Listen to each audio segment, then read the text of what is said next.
어제 5.18 기념식에서 임을 위한 행복이 재창됐습니다. 이명박 박근혜 정부 하에서 합창만 허용되고 재창이 금지됐었죠. 가사 중에 임은 김일성이고 새날은 사회주의 혁명을 의미하기 때문이란 이유 때문이었습니다. 실제 이 노래는 5.18 2주기 때 5.18 당시 전남도청에서 계엄군의 총에 숨진 윤상원 씨와 공단의 야학 강사로 불의의 사고로 사망한 박기준 씨의 영혼 결혼식을 기리기 위해 만들어진 겁니다. 북한에선 이 노래가 금지곡입니다.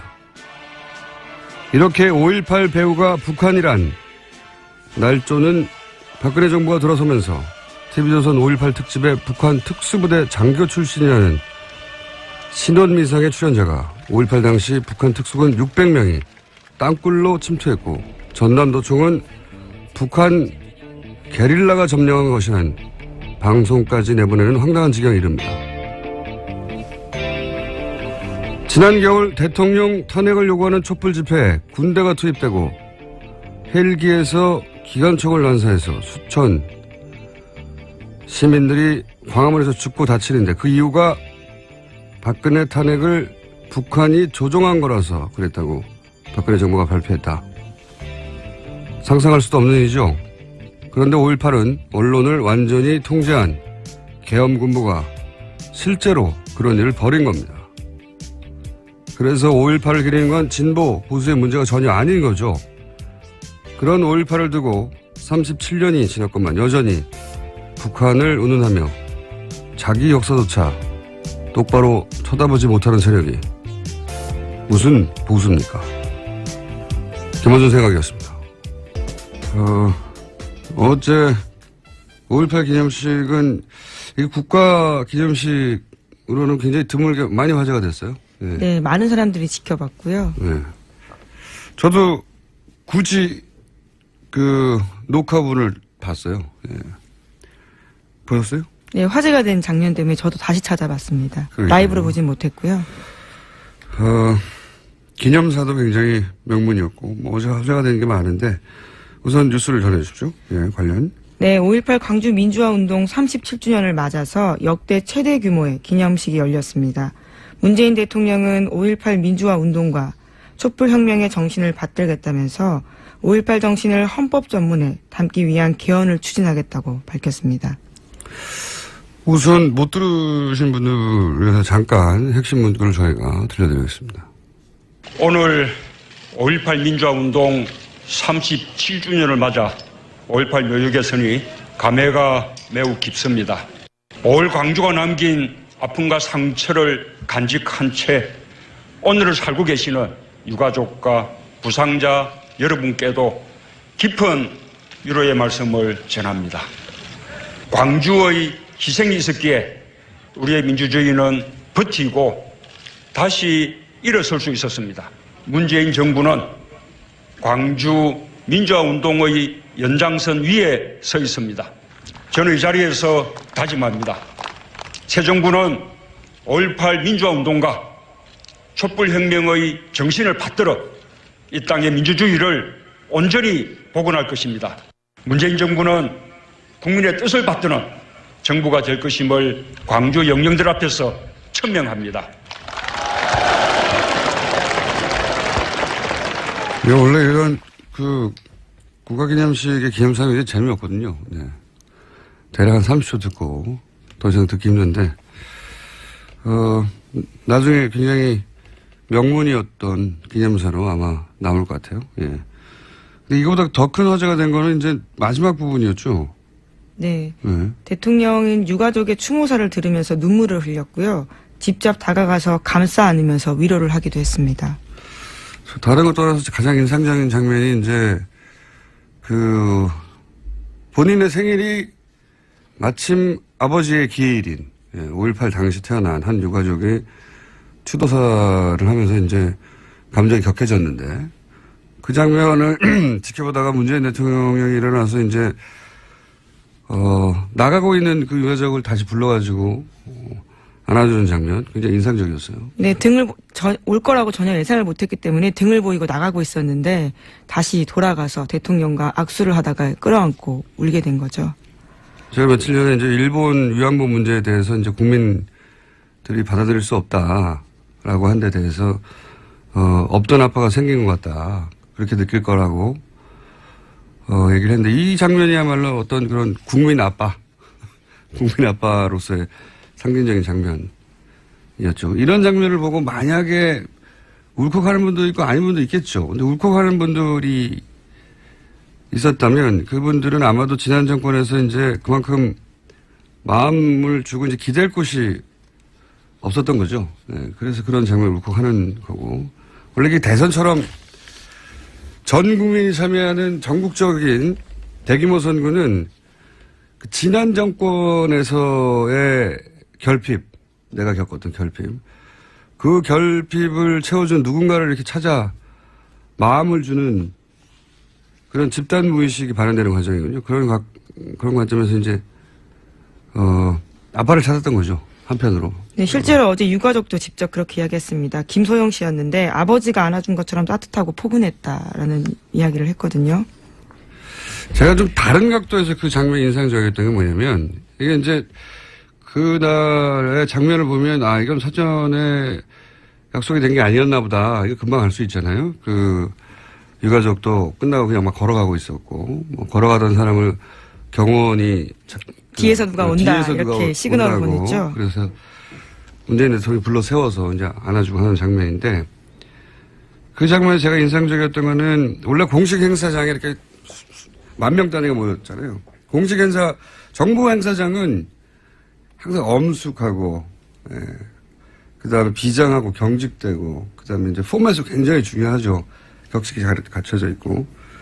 그래서 그런 속에 들어가면 누구나 이렇게 쭈뼛쭈뼛하게 되고 가능하면 모든 판단 행동을 이렇게 튀지 않고 표정도 무표정하고 안정지향적으로 하게 돼 있어요.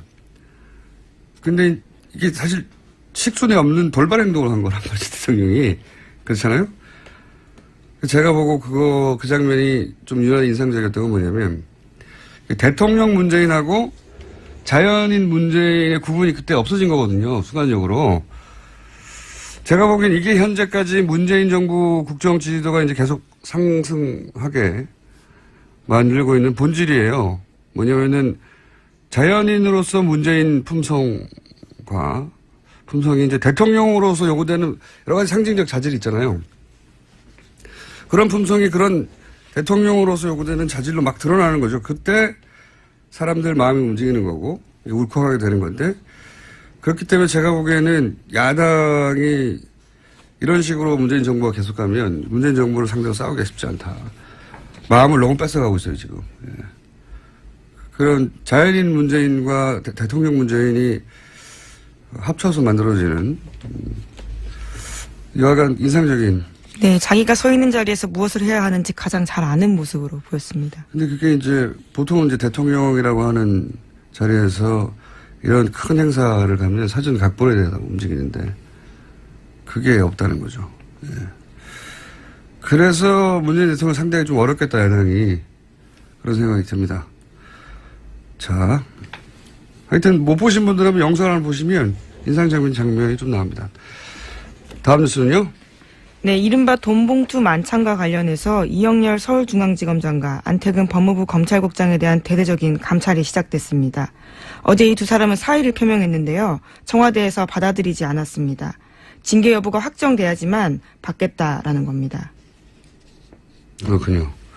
원래 이제 공직자들이 사표를 내버리면 징계를 할 수 없잖아요. 일종의 꼼수 사표가 되는 거죠. 민간인이 되니까. 근데 공직에 있을 때 그러니까 원래 사표를 못 내게 하죠, 그래가지고. 예. 이게 징계 수에 따라서 많은 게 바뀌거든요. 뭐 연금을 받냐, 못 받냐부터 시작해서. 그래서 사표를 수리하지 않은 거고요, 일부러. 관련 뉴스가 또 있습니까? 네, 이와 관련해서 검찰이 조직적으로 반발하고 있다라는 서울신문 아침 보도도 있는데요. 관련해서 우려와 불만의 목소리를 전달하고 하고 있습니다. 지방의 한 부장검사는 자기 지갑 털어서 수사하는 검사들에게 법무부 간부가 수사비를 보전해 준 것은 감찰하고 그것을 대통령이 지시한다라는 거는 수사 현장을 몰라도 너무 모르는 조치다라고 토로했다고 하고요. 또 검사장 출신한 변호사는 대통령이 오히려 검찰의 사기를 꺾고 있다면서 지금 누가 책임지고 일을 하겠냐. 대통령이 자연스럽게 검찰청 조직해서 힘을 실어주면 오히려 컨트롤이 될 거다. 이런 식의 주장도 했다는 겁니다. 뭐 검찰은 항상 이랬어요. 예, 뭔가 본인들을 향한 정부 차원의 정권 초기에 압박이 있으면은 반발이 있었죠. 그래서 정권은 그렇게 혼내기보다는 달래는 식으로 초반에 관계를 설정해서 말 잘 듣게 만드는 방식이었는데 지금은 이제 그럴 수가 없는 거거든요. 근데 이렇게 반발해주면 사람들이 검찰이 가지는 지금 이미지와 인상이 있잖아요. 가장 개혁 대상 1호이죠. 그러니까 여론조사를 해도 개혁대상 1호예요 항상. 최근 여론조사에는. 검찰이 이렇게 나서주면 사람들이 또 열받게 되고 그러면은 검찰개혁에 대한 국정동력은 더 올라가고 요정이죠. 대통령이 수사 현장 너무 모른다라는 이야기는 정말 그러니까 심하다라는 생각이 드는데요. 이게 국정 동력을 유지시켜주고 이렇게 상승시켜주는 제가 보기엔 검찰 내 요정들이다. 시킨 게 아닌가. 개혁 요정인가요? 청와대에서 시킨 게 아닌가 싶은 생각이 들 정도로. 이게 도움이 안 되는데 왜 이러는지 모르겠어요. 자, 다음 뉴스는요. 네, 미 국방부가 문재인 정부 출범 이후에 처음으로 사드 재협상 문제 언급했습니다. 제프 데이비스 대변인은 외신 기자 상대로 한 비공개 브리핑에서 미국은 한국의 손님으로 가 있는 것이다라는 이야기를 한 건데요. 미국이 한국 정부와 사드 배치 혹은 배치에 따른 비용 문제에 대해 다시 논의할 수 있음을 인정한 겁니다. 이건 뭐 원래 대선 전에 미국 행정부 정부 입장이었죠. 예. 새로운 정부하고 논의해야 한다. 근데 이제 돈은 더 내라. 뭐 이런 식의 압박이 있었는데 이제 새로운 정부가 들어섰으니까 재논의를 하겠다고 생각할 수밖에 없죠. 미국도. 한국이 미국 땅이 아니니까요. 예. 거기에 미국의 물건이 가 있으니까 그래서 이제 한국의 손님으로 가 있다고 하는 거잖아요. 사드에 대해서. 여러 가지 형태의 재논의가 시작되겠죠. 예. 여기 사드 관련해서 또 청와대에서도 발언이 나오지 않았나요, 어제? 네, 그렇습니다. 정우영 청와대 외교안보 TF단장이 사드 배치 재검토 언급한 거와 관련해서요. 청와대 고위급 관계자가 이야기를 한 겁니다. 이런 얘기가 나올 단계는 전혀 아니다라는 건데 다만 합의하던 시점과 달리 변화한 상황이 생겼기 때문에 그 부분에 대해서 이해를 구하는 과정은 필요하다라고 이야기했습니다. 최근 제가 재밌는 여론조사를 봤는데 뭐 다음 주쯤에는 그 여론조사를 짚어보는 시간도 마련해야 될 것 같은데 사드 찬성이 과반이 넘어섰어요. 더 높았어요. 그죠? 반대보다. 근데 그 중에 새로운 항목 사드 배치에 대한 재검토가 과반이 다시 넘었어요. 정권이 바뀌고 나서. 예. 정권이 바뀌고 났더니 이제 새로운 정부가 원하는 방향의 그 진행 방식이죠. 이게 사드 배치에 대한 재검토를 하고 국회 동의를 받는 절차. 그 여론이 과반이 넘었다는 것도 주목할 만한 현상입니다. 또 엄청난 비용을 우리 쪽이 부담하라는 이야기가 나오고 있기 때문에요. 여론 지형에서 변화되는 그렇죠. 부분들이 있을 것 같습니다. 대선 직전에 그런 얘기가 나와서 그것도 영향을 줬겠죠. 자, 다음 뉴스는요. 네, 박근혜 정부가 기준을 바꿔서 외교안보 분야의 실무급 회의로까지 볼 수 없도록 봉인해버렸다고 어제 JTBC가 보도했습니다. 인수인계가 제대로 안 됐다고 하는 뉴스의 이제 연장선상이군요, 이게. 예, 그렇습니다. 국가기록원이 2014년 6월에 개정한 대통령 기록물 비공개 세부 기준 때문인데 외교안보 실무급 회의의 회의로까지 비공개 기록물로 포함시키도록 했다라는 겁니다. 그래서 이 기준에 따라서 일본과 위안부 문제 실무회의인 국장급 협의가 포함됐고요. 또 소파와 한미합동위원회 회의록도 비공개로 돌리게 됐습니다. 이게 이제 이런 의혹인 거죠.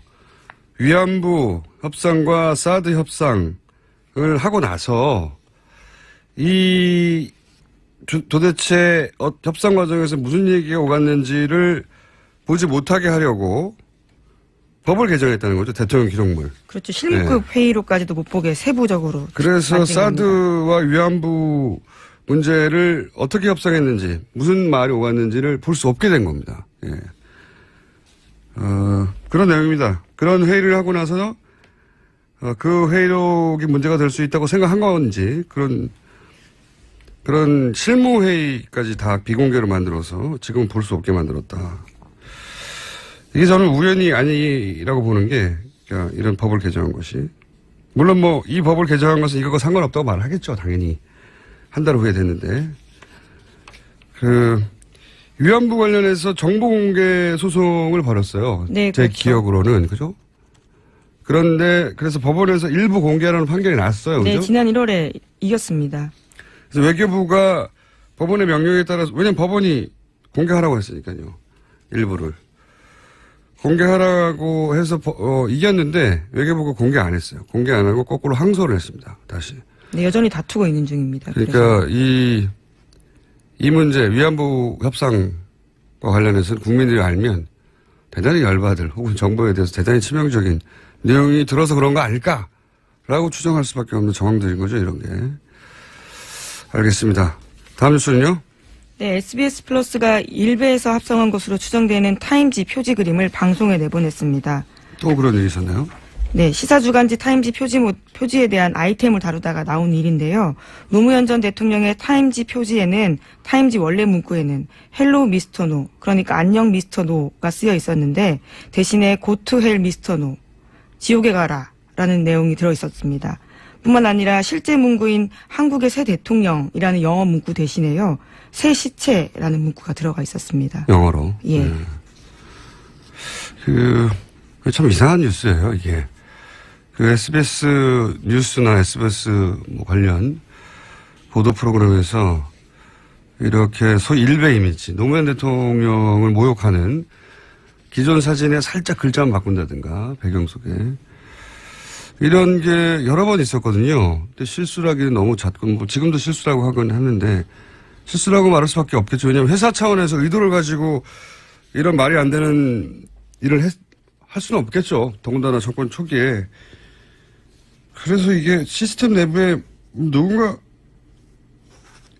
여기에 접근할 수 있는 사람이 장난하는 거 아닌가 이런 생각을 가질 수밖에 없는데 또 이런 뉴스가 나왔네요. 네. 네, 청와대에서조차도 엄중하게 조치를 해달라고 공식적으로 요청했습니다. 이건 뭐 실수라고 생각이 너무 잦으니까 그리고 반복되니까 SBS만 그런 건 아니에요. 예, MBC 뉴스에서도 그런 식의 장난들이 등장한 적이 있지만 가장 자주 SBS에서 등장해서 이상한 얘기를 합니다. 이건 실수는 아닌 것 같아요. 예, 저 개인적인 의견입니다.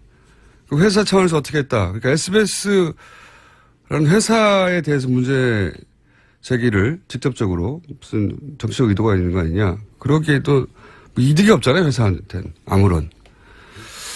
그러니까 하여튼 이런 시스템 누군가 접근할 수 있는 사람이 이런 장난하는 게 아닌가 지적적으로 싶은데 차단해 봐야죠. 네, 계속 이럴 수는 없잖아요. 네, 계속 반복되고 있기 때문에 의심을 살 수밖에 없는 상황이긴 합니다. 알겠습니다. 뉴스 하나 정도 짧게 더 할 수 있을 것 같은데요. 네, 어제 법원에서 박근혜 최순실 게이트 연루자들에 대한 첫 번째 선고가 있었습니다. 김영재 원장에 대해서는 징역 1년 6개월에 집행유예 3년 나왔고요. 또 박채윤 씨에 대해서는 뇌물죄로 징역 1년이 선고됐습니다. 실형이 선고됐어요? 네, 그렇습니다. 원래 뇌물죄는 실형이 선고될 수밖에 없는 혐의이긴 한데 애초에 구속 기소가 되기도 했습니다. 가장 눈에 띄는 건 정기한 교수인데요. 위증 혐의로 재판받았는데 실형 1년 선고받고 법정 구속됐습니다. 오, 이거는 굉장히 강하네요. 네, 위증에서 법정 구속은 이례적인 상황이긴 합니다. 위증한 사람들을 엄벌에 처하겠다고 하는 특검에 의지도 있었는데 재판부도 그렇게 똑같이 생각하는 거군요.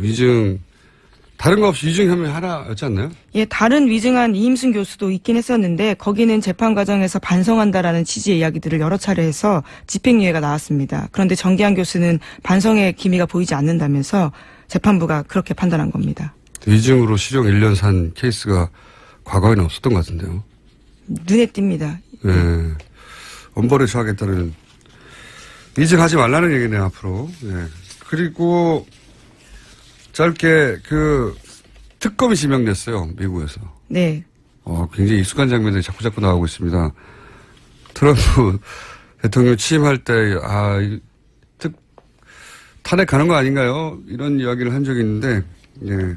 물론 뭐, 미국에서는 하원에서 반 찬성하고 상원에서 3분의 2 찬성하고 해야 하는데, 우리처럼 헌법재판소는 안 가요.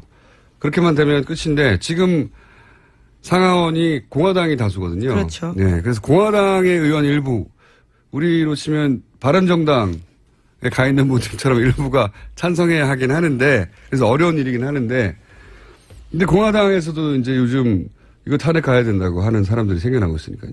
네. 또 특검 과정에서 어떤 내용들이 새로 불거지게 될지 모르기 때문에요. 상황은 계속 주시해야 됩니다. 데자뷰인데요. 이거. 미국 민주당은 한국에 와서 촛불 집회에 참여했던 분들과 촛불 집회를 이끌어갔던 그 단상에 올라갔던 시민단체들 만나서 어떻게 해야 되는지를 좀 물어봐 주시기 바랍니다. 그리고 미국의 이제 CBS라든가 MBC라든가 방송국들은 TBS에 오세요. 저희가 탄핵 방송을 어떻게 하는지 알려드릴 테니까. 여기까지 하겠습니다. 시사인의 김은지였습니다. 감사합니다. 새 정부가 출범을 하면 사람들은 많은 걸 궁금해합니다. 대통령이 어떤 등상복을 입는지부터 앞으로 어떤 정책을 펼칠지까지 해서 저희가 오늘 특별한 손님을 모셨습니다.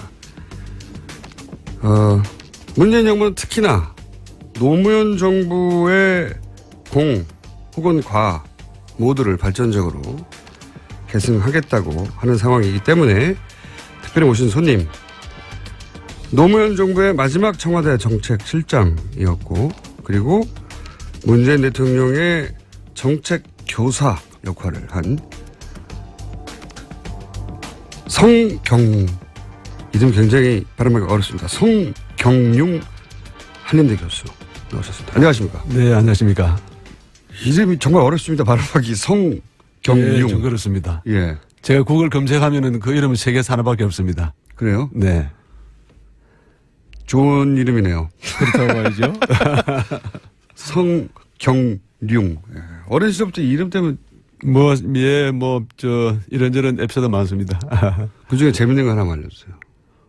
재밌다기보다는 이제 우리가 창구에 가면 예. 무슨 우체국이나 은행이나 가면은 제가 뭐 그동안 수십 번, 수백 번 이름을 말했는데 한 번도 제대로 쓴 적이 없고 그래서 다음에 이제 가서 직접 쓰겠다 하면은 그 직원들이 되게 좀 불쾌하게 생각합니다. 성경 리을이 아니라 이응으로 하는 경우가 많죠. 되게 그렇게 하기도 하고요. 네. 윤으로 하기도 하고 용으로 하기도 하고 그렇습니다.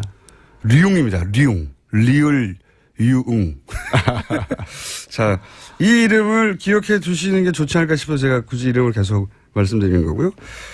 그 이유가 뭐냐면 노무현 대통령의 마지막 정책실장이셨고, 그리고 문재인 후보 시절에 정책 교사라고, 지금 현재 자꾸 노무현 정부라고 하네요. 문재인 정부의 정책이 어디로 갈 건지는 이분이 기본 설계를 했다, 이렇게 보시면 되는, 두 분 다 겪은 분이고요. 예. 그래서 좀 가벼운 얘기부터 해볼까요?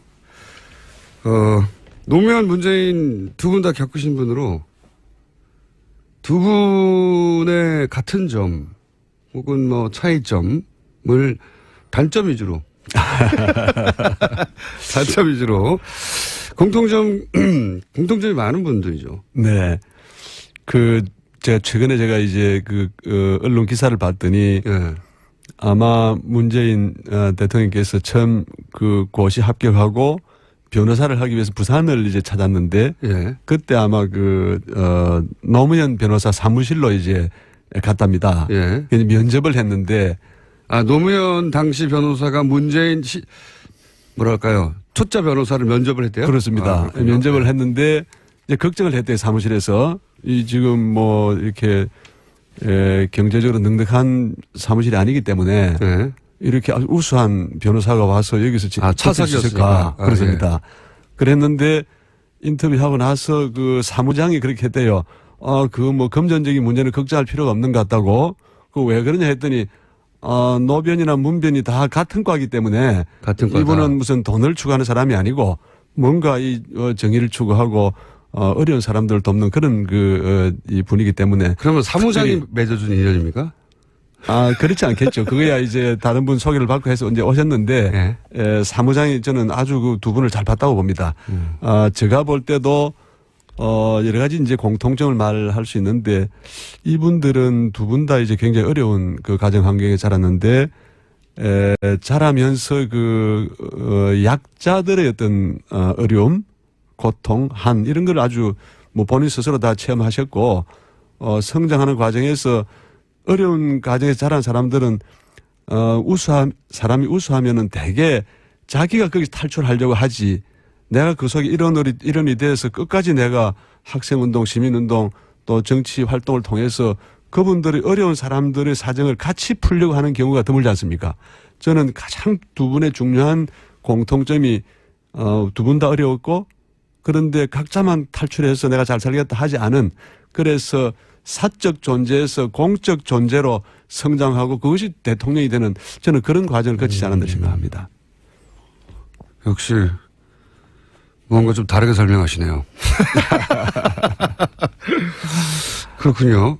그 외에 가까이서 본 두 분의 공통점 더 없나요? 공통점은 이제 두 분 다 대화를 이렇게 해보시면 알지만은, 두 분 다 굉장히 다정다감한 분입니다. 맞습니다. 네. 뭐, 처음 만나도 꼭 오래전부터 만난 것처럼 뭐, 노무현 대통령, 이제 문재인 대통령 두 분 다, 정말 이분은 대화가 된다 할 정도로, 오래전에 만난 친구나 또는 뭐 집안, 형님이나, 이런 분들처럼 다정다감하다. 근데 약간의 차이점도 있죠. 스타일은 차이가 있어요. 노무현 대통령이 또 한편으로 굉장히 열정적인 분이기 때문에, 그때 어떤 감정의 변화나 또는 어떤 뭐 생활상의 주변의 이런 변화에 따라서 바깥의 그 변화가 마음속의 리듬으로 이렇게 이 리듬의 변화가 있다는 걸 느낄 수 있는데, 문재인 대통령 경우에는 그 변화를 느끼기 어렵습니다.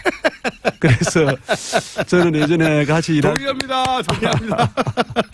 같이 일할 때나 또 뭐 그 이후에도 이분은 마음속에 부처님이 계신가 그런 생각도 하고, 그래서 이제 한편으로는 이분이 혹시 명상 수련 같은 걸 늘 해서 명상 수련 감정의 변화가 밖에 드러나지 않게, 이 차이는 두 분한테 굉장히 큰 차이로 제가. 스타일이 굉장히 큰 차이가 있죠. 그렇습니다. 예. 노무현 대통령은 본인의 감정을 주변에서 즉각 알 수 있지 않습니까? 네. 문재인 대통령 감정의 변화가 없는 건지 참는 건지 아니면 마음이 고요한 건지 모르겠는데 무슨 기분인지 잘 몰라요. 그래서 이제 비유를 하면 한 분은 이제 화산 같은 분, 좀 활화산 같은 그런 분이고, 한 분은 호수 같은 분이다. 제가 그렇게 늘 생각을 하고요. 상극인데요. 상극이죠. 상극인데. 호수에 화산을 집어넣으면 꺼지거나 아니면 호수가 마르거나 둘 중에 하나 아닙니까? 그래서 이제, 근데 이제 공통점이 많기 때문에 본래 같은 과에 출발했고, 그러나 약간의 그 스타일의 차이는 있지만은 두 분이 이제 추구하고 지향하는 방향이 같기 때문에, 경북대학의 이정우 교수님이라 계신데, 이분은 이제 초대 정책실장을 하신 분인데, 문재인을 자기는 한마디로 침착한 노무현이다, 이렇게 얘기를 하시더라고요. 제가 저도 동의하는데, 특히 이제 노 대통령 서거하셨을 때 그 첫 공식 발표를 그 부산대학병원에서 우리 문재인 대통령께서 하시는데, 제가 그 장면은 너무나 슬픈 일이고 너무나 고통스러운 장면인데, 그분의 침착성을 제가 보고, 이야, 사람이 저 정도의 침착성에 도달할 수 있는가, 제가 그런 걸 느꼈고, 그때 제가 비로소, 그 전까지는 저는 그냥 뭐 그분은 비서실장 하시고 저는 이제 정책실장 했기 때문에 뭐 우리가 비슷한 일을 한다 이렇게 생각했는데, 이분은 우리나라의 어떤 그 운명을 짊어져도 될 수 있는 분이다. 제가 그때 그렇게 판단했습니다. 본인이 먼저 알아보셨다는 얘기군요. 뭐 그렇게 제가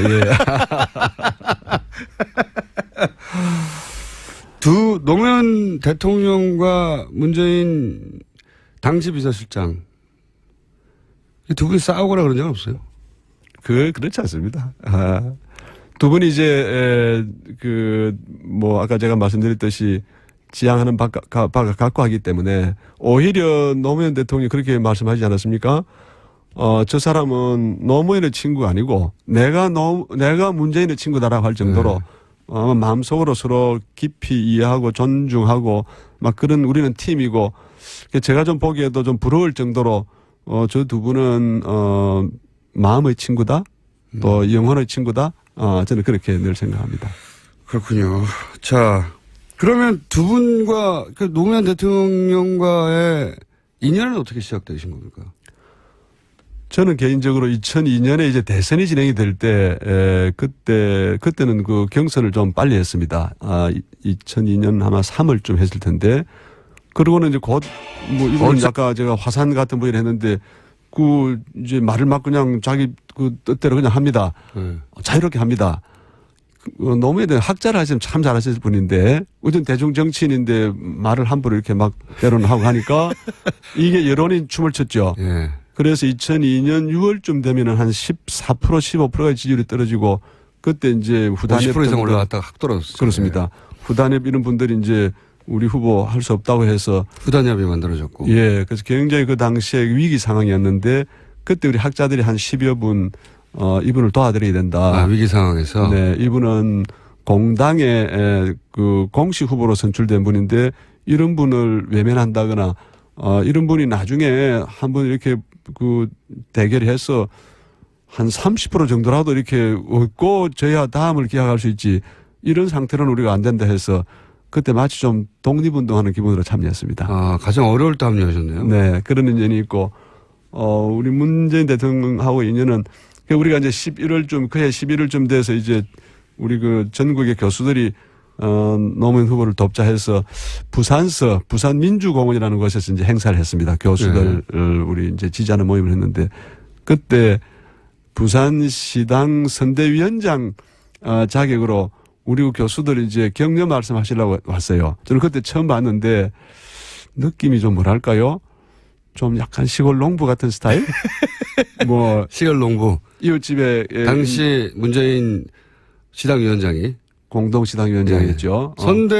부산 선대본부장 했던 걸로 기억하는데. 예. 그래서 그 자격으로 이제 오셔가지고, 고맙다 인사하고 했는데, 지금은 이제 권력 의지도 충만하시다 하고, 또 이제 대통령이 되셨으니까, 지금은 보면 이제 눈빛이 다르잖아요. 눈빛이 다르죠. 대통령 돼서 눈빛이 다르게 봐주시는 거 아니고요? 하여간 지금은 달라진 게, 하여간 우리 느낌으로 다 오지 않습니까? 근데 그때는 그런데 뜻이 없는 분이고, 같은 변호사 사무실에 선배분을 이제 지지하게 나오셨는데 제가 꼭 느낌이 어쨌든 좀 시골에서 농사 짓는 분인가 할 정도로 15년 후에 대통령이 될 수 있는 상이라고 보지 않으셨군요, 그때. 그때는 그런 느낌이 좀 없었죠. 그때 어쨌든 굉장히 편하게 느껴지고 좀 푸근하게 느끼는 그런 우리가 인연을 가지고 있습니다. 그렇게 출발하셨다. 네. 자, 그렇게 해서 이제 방금 이제 눈빛이 바뀌었다고 말씀하셨는데 대통령 선거 기간 혹은 2012년과 비교해서 그러니까 이전과 이후 문재인 후보가 대통령이 되어가는 과정에서 보시기에 이렇게 업그레이드가 되어갔나요? 사람으로서 후보로서 대통령의 자질의 측면에서 어떻게 보세요? 그 기본 자질이야 바로 큰 변화가 있겠습니까? 그러나 내가 왜 대통령이 되어야 하는지 어떻게 이 전체 과정을 기획하고 조직하고 내가 주도해야 되는지에 대해서는 엄청난 차이가 저는 눈에 보이고요. 2012년 대선 경우에는 본인이 출마해야 되던 결심도 좀 늦었던 것 같고, 그리고 그 당시에는 정당 따로 무슨 학자들 그룹 따로 시민단체 따로 다 따로따로 이렇게 놀아서 하나의 이 대선에 임하는 어떤 단일한 어떤 그 기구나 조직이 된 게 아니고 여러 이질적 그룹의 연합체 비슷하게 돼서 그때는 솔직히 걱정을 많이 했죠. 이렇게 해서 이게 집권이 되는 건가. 조직적인 선거 운동도 못 됐고. 그렇습니다. 그래서 이제 그런 점이 많이 염려가 됐고 또 후보 자신이 이제 이번 이제 대선 과정을 지켜보면은 대중들에게 전하는 메시지나 대중들하고 이렇게 그 대화하고 접촉하는 것들이 이제는 자신감이 넘치고, 준비됐다, 이렇게 하셨고, 또 거기에 대해서 대중들이 반응했고, 상황이 이렇게 유동적인 때가 있었지만은 한 30% 정도 국민들은 처음부터 끝까지 이분한테 나라를 맡겨야 된다라는 그런 마음의 어떤 결심을 하고 있는 상태이기 때문에 모든 요소가 이번에는 잘 맞았다 볼 수 있고요. 지난번 경우에는 좀 뭐랄까요? 이게 좀 준비 상태도 좀 위협한 것 같고, 정당 내부의 어떤 그 결속력도 대단히 취약했고 그래서 큰 차이가 좀 있었다 이렇게 볼 수 있습니다. 대통령이 취임한 후에 뭐 불과 열흘밖에 안 됐기 때문에 근데 열흘이라 하더라도 문재인 정부는 이리로 가는구나 하는 이쪽으로 갈 건가 보다 하는 상징적인 어떤 액션들이 굉장히 많았잖아요. 네, 네. 그 두 정부 모두를 그 수장을 아시는 분으로서 초반 열흘간을 어떻게 보셨습니까? 좀 냉정하고 야박하게 좀 평가해 주세요. 좋은 얘기가 너무 많아가지고요. 네. 네. 열을 이렇게 지켜보면서 사실 걱정을 했죠. 네. 지난 9년간의 적폐는 너무 많고 너무 깊고 그런데 문재인 대통령은 뭐 우리가 다 보다시피 성품이 좀 부드럽고 또 대화를 해보면 이분이 신속하게 속전속결로 뭔 일을 해치울 것 같은 느낌이 잘 안 들고 맞습니다. 좀 천천히 시간이 좀 걸리지 않겠나. 그거 너무 동감합니다. 얘기를 해보면 주로 듣기만 하거든요. 네. 반응도 크게 없고 예, 그러다 예. 보니까 말을 하고 있기는 하는데 이 일을 하긴 할 건가 언제 될 건가 이런 맞습니다. 그 제가 걱정을 했어 사실은요. 일은 많고 네. 잘못된 일들이 너무 많이 누적이 돼 있는데 그 하나하나 이렇게 그 해결하는 거 시간이 걸릴 텐데 이분이 어떤 속도감으로 할 건가 이제 걱정을 했는데 전혀 놀라운 일이 벌어졌지 않습니까? 당일날 취임 당일날부터 지금까지 뭐 전광석화 저는 마음속에 이 전광석화처럼 움직인다. 너무 문재인의 전혀 다른 모습이다. 지난 대선 기간 중에 이재명은 사이다고 문재인은 고구마라고 했는데 제가 그랬습니다. 전혀 다른 그랬습니까? 고구마 예. 지금 전혀 다른 일이 벌어지고 있습니다. 이분의 마음속에 실제로는 엄청난 사이다가 지금 준비되고 있었고 유감없이 시원하게 또 신속하게 이렇게 지금 진행이 되고 있기 때문에 본인이 그런 말을 하긴 했어요. 제가 고구마 했더니 그랬죠. 때가 오면 호랑이 문재인을 볼 거라고. 네. 네. 그래서 우리가 알고 있는 문재인 대통령이 전혀 다른 모습을 지금 보기 때문에 이게 이분이 우리가 알고 있는 분이 맞는가 좀 이런 생각도 들고요. 이런 정도의 어떤 속도감과 이런 정도의 어떤 그 리듬으로 가면 뭐 앞으로 짧은 시간에 많은 일을 할 수 있겠다. 좀 그런 좀 확신도 듭니다. 말은 느리고 행동은 빠른. 그렇다 봐야죠. 네, 빠른 걸로 드러나고 있습니다. 현재까지는. 그렇습니다. 그렇죠? 자, 그러면 정책적 차원에서 볼 때 우리가 앞으로 느끼게 될 변화는 어디서 올지 제가 궁금한데, 지금 포용국가위원장. 네. 예. 어떤 위원장인지 잘 모르겠는데, 여기서 이제 시장은 어떻게 바뀔 것이고, 뭐 지방자치는 어떻게 바뀔 것이고, 큰 틀에서 정책적 차원에서 어떻게 바뀌어갈지 방향을 좀 알려주세요. 교수하셨으니까. 포용국가위원회라는 이름은 좀 아마 세상에 이런 이름이 처음이지 않나 싶습니다. 그래서 좀 독특한 이름의 그런 위원회가 만들어졌는데. 저는 잘못 쓴 줄 알았어요. 요즘 문재인 대통령이 하도 포옹을 많이 하기 때문에 포옹국가위원회 아닌가. 그렇잖아도 민주당 내에서 이 위원회가 출범할 때 네. 그때 그 추미애 대표가 참여를 하셨는데 포용은 포옹에 시작한다 해서 우리가 그 임명장 수여할 때 아주 포옹하는 장면이 나왔고 네. 그래서 우리 포용국가위원회에 좀 상징적인 글을 포옹하는 걸로 하자 해서 우리가 페이스북에다가 허건문이라고 이렇게 닉네임을 붙여서 그랬었군요. 이제 그랬는데 보니까 그 시기에 이미 그 당시 문 후보께서 뭐 가는 데마다 다 허가하시고 그러니까요. 어제 그 5.18 그 행사 때는 김소형 씨라는 분 네네. 하고 이제 그는 예정에도 없이 포옹을 했는데 굉장히 아주 상징적인 극적인 정말 아름다운 장면이었고 네. 놀라운 장면이었죠. 그러면 예. 이름을 바꾸세요. 허그위원회로. 그러니까요. 허그 커뮤니티. 어쨌든 뭐 하는 데입니까 여기가? 그래서 어떻게 바뀌는 거예요?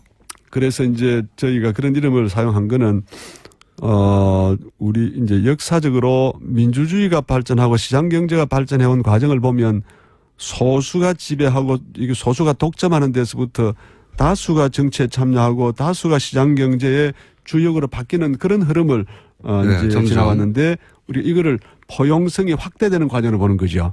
그러면 지금은 어떤 시기냐 하면은 지금은 정치 영역에서는 소수의 권력자들 특히 이제 보수 세력에 기반한 소수의 권력자가 국가 권력을 이렇게 좌지우지하고 있고 그 다음에 이제 경제 영역에서는 다수의 약자들이 수없이 많은 지금 고통을 당하고 있다. 네. 그렇기 때문에 우리가 민주주의의 정신을 보더라도 그렇고 또 새로운 경제를 만든다는 측면에서 우리가 포용국가위원회의 큰 방향을 모두를 위한 국가, 약자를 포용하는 세상 또는 약자를 살리는 세상을 만들어야 된다. 좀 더 구체적으로 정책적으로 그게 어떻게 드러나는 겁니까? 정책적으로는 이제 이 정치 영역에서는 직접 민주주의, 참여 민주주의를 확대해서 국민들이 언제든지 자기 주장할 수 있고 또 그 잘못된 문제를 시정하도록 요구할 수 있는 우리가 그런 그 시스템을 만들어야 되고요. 그게 구체적으로 어떤 거죠? 예전에 뭐 신문고 제도라든가 뭐 기타 여러 가지 형태로 그런 노력들을 안 한 건 아니잖아요? 그런 상대적으로 보수 정부하고 비교해서 보수 정부가 민주주의를 이용하는 방법은 선거 때만 이제 대중 동원해서 당선되고 나면은 국민 대중들하고의 소통을 완전 차단합니다.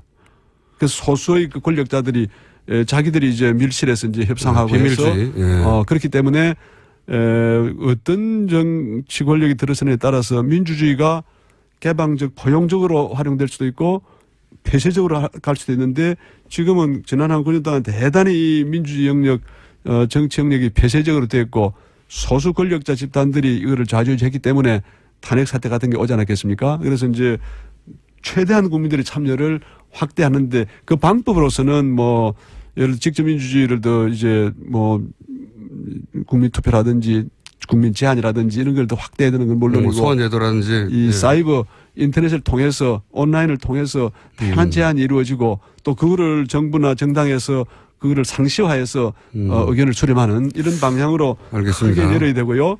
경제 영역에서는 가장 중요한 게 박정희 정부 시대에 이제 그 경제를 그 경제 체제를 만들었던 것이 이게 이제 소수 그 재벌 대기업 네네. 중심의 이 구조를 만드니까 그리고 뭐 그들이 만든 경제적 이득 중에 일부를 낙수 효과를 통해서 얻어먹어라 뭐 이런 식이었죠. 그렇죠. 그런데 결과는 이제 우리가 볼 때 박정희 시대에 만든 이 모델의 결과가 결국은 이제 소수 재벌 대기업들 독과점이 아주 과도하게 진행이 됐고요. 그 다음에 이제 다수의 그 노동자들이 다 비정규직으로 지금 일을 하고 특히 청년들은 뭐 올 초에 실업률이 지금 11%가 넘어섰는데 이 청년들이 고용되는 청년은 어떻게 무슨 일을 하나 봤더니 50% 60%가 비정규직이에요. 그러니까 이렇게 되면은 절대로 이 젊은 사람들이 내가 마음 놓고 결혼할 수 있겠다. 내가 주택 문제가 해결되겠다. 내가 자녀를 출산할 수 있겠다는 생각을 할 수가 없습니다. 저는 이게 우리나라 저출산의 핵심적인 문제가 이 고용 문제가 해결되지 않고 독과점 문제, 비정규직 문제 이게 해결되지 않기 때문에 이 문제를 해결하지 않는 한 한국은 인구 소멸 과정으로 지금 간다. 그렇기 때문에 이 방향을 바꿔야 되고 이 방향을 바꾸는데 문재인 정부가 여러 가지 해야 될 일 중에 저는 가장 핵심적인 문제가 지금 여기에 있다 생각합니다. 맞습니다. 출산 장려금 뭐 정도 준다고 아이를 낳는 게 아니거든요. 그렇습니다. 아이를 낳아서 이 아이를 내가 평생 양육하고 그럴 수 있는 환경이 되나 조건이 되나 뭐 근본적인 의문이 있으니까 자기 앞가림 하기도 힘드니까요. 그렇습니다. 경제적으로는 그렇고요. 네. 그리고 대북 관련해서는요.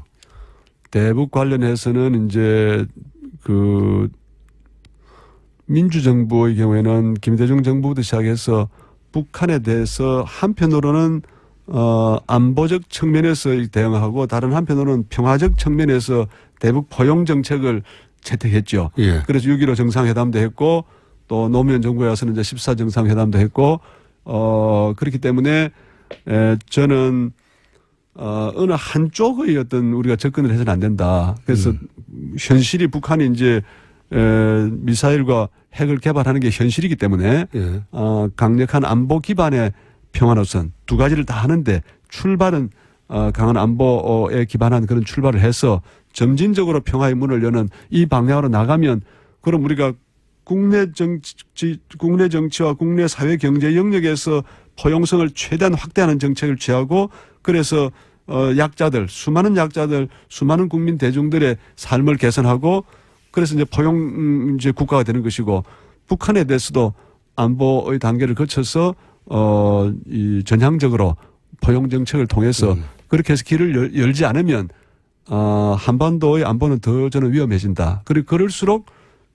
미국이나 중국이나 이 강대국의 입김이 강해지고 우리가 설 자리가 줄어들기 때문에 좀 적극적인 어떤 포용 노선으로 가야 되겠다 이렇게 봅니다. 교수님. 네. 듣다 보니까 앞으로 좀 더 자주 모셔야 될 것 같아요. 그렇게 하시죠. 네. 오늘은 이제 포괄적인 이야기만 들었는데 네. 말씀을 특히 재미는 없는데 계속 듣게 만드는 앞으로 좀 자주 나와주십시오. 그렇게 하시죠. 예, 오늘 여기까지 일단 해야 될 것 같습니다. 한림대 성경용 교수님이었습니다. 저는 내일 서울역 앞에 고가도로가 드디어 보행공원으로 문을 엽니다. 여기 대해서 말들이 많습니다. 기대도 있지만 교통체증을 불러일으킨다 이런 얘기도 있고 해서요. 저희가 이런 궁금증에 답을 하기 위해서 이 다리를 직접 기획하신 분을 모셨습니다. 네. 박원순 서울시장 나오셨습니다. 안녕하십니까? 네, 안녕하세요. 왜 이렇게 보면 웃기만 해? 시장님이 너무 좀 느끼하게 답을 하셔가지고. 안녕하세요. 네. 네. 제가 좀 변했어요. 아, 그래요? 예. 어떻게 변하셨어요? 방금 그렇게. 느끼하게요? 예. 우리 공장장만 보면 그렇게 웃음이 나오네. 제가 굉장히 시장님을 오래 알았는데 이렇게 느끼하지 않았거든요. 굉장히 느끼하셨네요. 자리가 이렇게 느끼하게 만든 겁니까?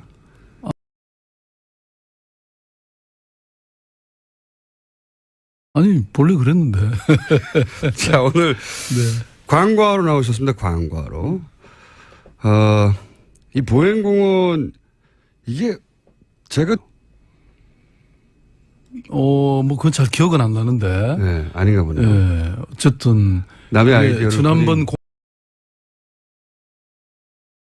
1970년도에 산업화 시대에 만들어진 네. 이 서울역 고가가 2017년 네. 새롭게 만들어진다. 뭐 이런 뜻이기도 하고 또 17개의 이 연결로가 생긴다. 뭐 이런 뜻이기도 하고 그런데 17 갈래로 네. 흩어져요? 예. 근데 뭐 복잡하게 그러지 마시고요. 그냥 서울로라고 하면 이게 길로자잖아요. 네. 그러니까 이게 이제 우리가 시민들한테 이 이름을 어떻게 붙이면 좋으냐 이렇게 물어봤더니 다들 답하신 게 서울로 이게 좋겠다. 서울로. 예, 그냥 간단히 얘기하셔도 됩니다. 서울로. 이게 실제 등재가 되는 겁니까? 주소로 서울로가? 여기서 짜장면 배달시키면 일로 와요? 서울로. 아니 그 짜장면 우리나라 짜장면 배달한다는 데가 어디 있습니까? 배달의 민족인데. 실제 주소로 등재되는 건 아니고 그냥 이름이 이런 거죠? 서울로 7017. 예. 네. 그냥 우리가 공식적으로는 서울로 7017 그러는데 그냥 서울로가 좋은 것 같습니다. 근데 왜 시민들이 그걸 좋아하니까.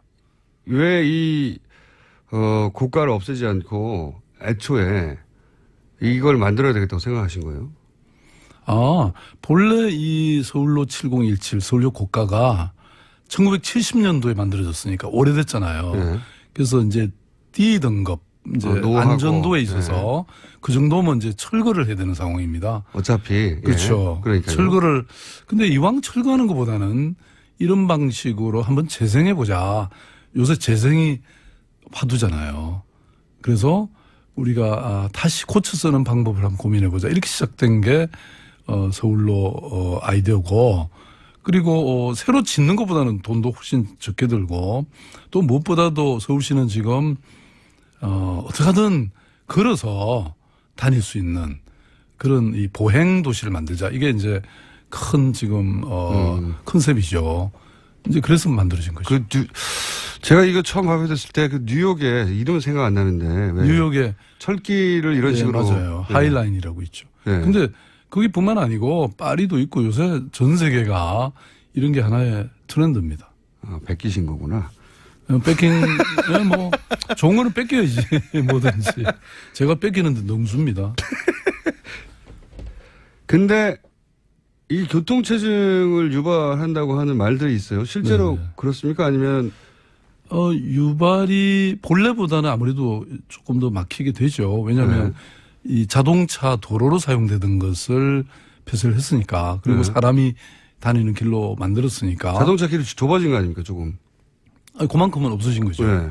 그런데 이거보다 교통량이 40배가 많은 예. 청계천도 예. 지금 청계천 갖고 뭐 더 막힌다 누가 그렇게 얘기합니까? 음. 그러니까 초기에는 아무래도 그런 게 좀 있는데 이게 그 자동차라는 게 또 사람이라는 게 다 그런 걸 조정해서 이제 피해 다니거나 이 교통로가 다 조정이 되는 것 같아요. 그래서 초기에는 조금 막힌다 그랬는데 지금 많이 안정이 됐고 또 공사 중이어서 그동안 이제 더 그랬다. 좀 막혔는데 이제는 뭐 좀 이게 완성이 됐으니까 차 중심으로 생각하지 말자는 거죠. 예. 한마디로. 그렇습니다. 지금 시대가 그동안은 자동차가 완전히 도시를 지배했다면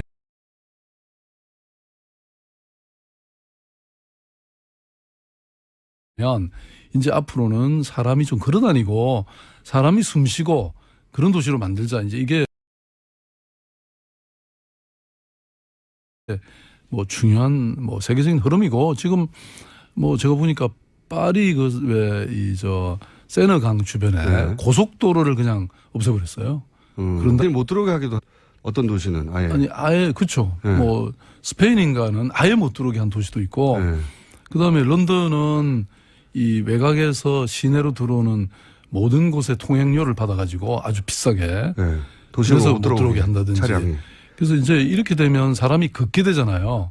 그러면 이 아무래도 운동을 하게 되니까 몸도 좋아지고 좀 우리 공장장도 좀 그러셔야 돼. 내가 보니까. 그다음에 또 하나는 그건 싫습니다. 예, 이렇게 되면 또 대기질이 좋아져요. 요새 미세먼지 때문에 미세먼지의 한 원인의 절반 정도가 이 배기가스거든요. 자동차. 예. 근데 우리나라 서울시에 지금 시민들이 보유하고 있는 자동차 그 세대별 대수가 파리보다 더 많아요. 그러니까 우리는 자동차를 너무 좋아하는 거예요. 그래서 이제 이 보행도로를 지금 서울 지역에서는 계속 만들고 있고 또 더 나아가서 자전거 지금 따릉이라고 있잖아요. 네. 그 시민들이 되게 좋아하거든요. 그것도 지금 금년 안에 지금 5,000대인데 2만 대로 확 늘립니다. 그것도 파리에서 베끼신 것 같은데. 그죠? 아니, 그거는 뭐 전 세계가 하고 있으니까 자꾸 뺏긴다 그러지 마세요. 서울시 거를 외국이 뺏기는 거 많아요. 뭐가 있습니까? 아니, 예컨대 공유도시는 세계에서 1등이죠. 그 다음에 원전 하나 줄이기. 예. 이런 것 때문에 전 세계가 지금 서울을 다 쳐다보고 있죠. 그래서 제가 처음 상도 듣는 받고 뭐 소식인데요. 그런 거 몰라요? 처음 전 세계가 서울을 쳐다보고 있다는 건 참 우리 처음 공장장님 큰일 났네. 서울시에 좀 관심을 좀 가져요. 그거 발사하기 전환이 필요는 꼭 맞는 것 같습니다. 그러니까 차는, 그러니까 도로가 차의 길이고 차 중심으로 생각해서 이거 만들어졌는데 차가 좀 더 막히게 됐으니 안 된다고 하는 발상을 바꿔라. 도시가, 차가 주인인 공간이 아니다. 뭐 이렇게 발상하는 게 전환하는 건 맞는 것 같아요. 예, 예. 그래서 이제 그 국민대학교 이경훈 교수님이라는 분이 쓴 책이 서울은 도시가 아니다. 그래서 그 내용을 보면 걷는 도시가 아니기 때문에 사실 뭐 예컨대 다른 도시들 뉴욕 같은 데 가보면 토요일 일요일 날 사람들이 이렇게 아침에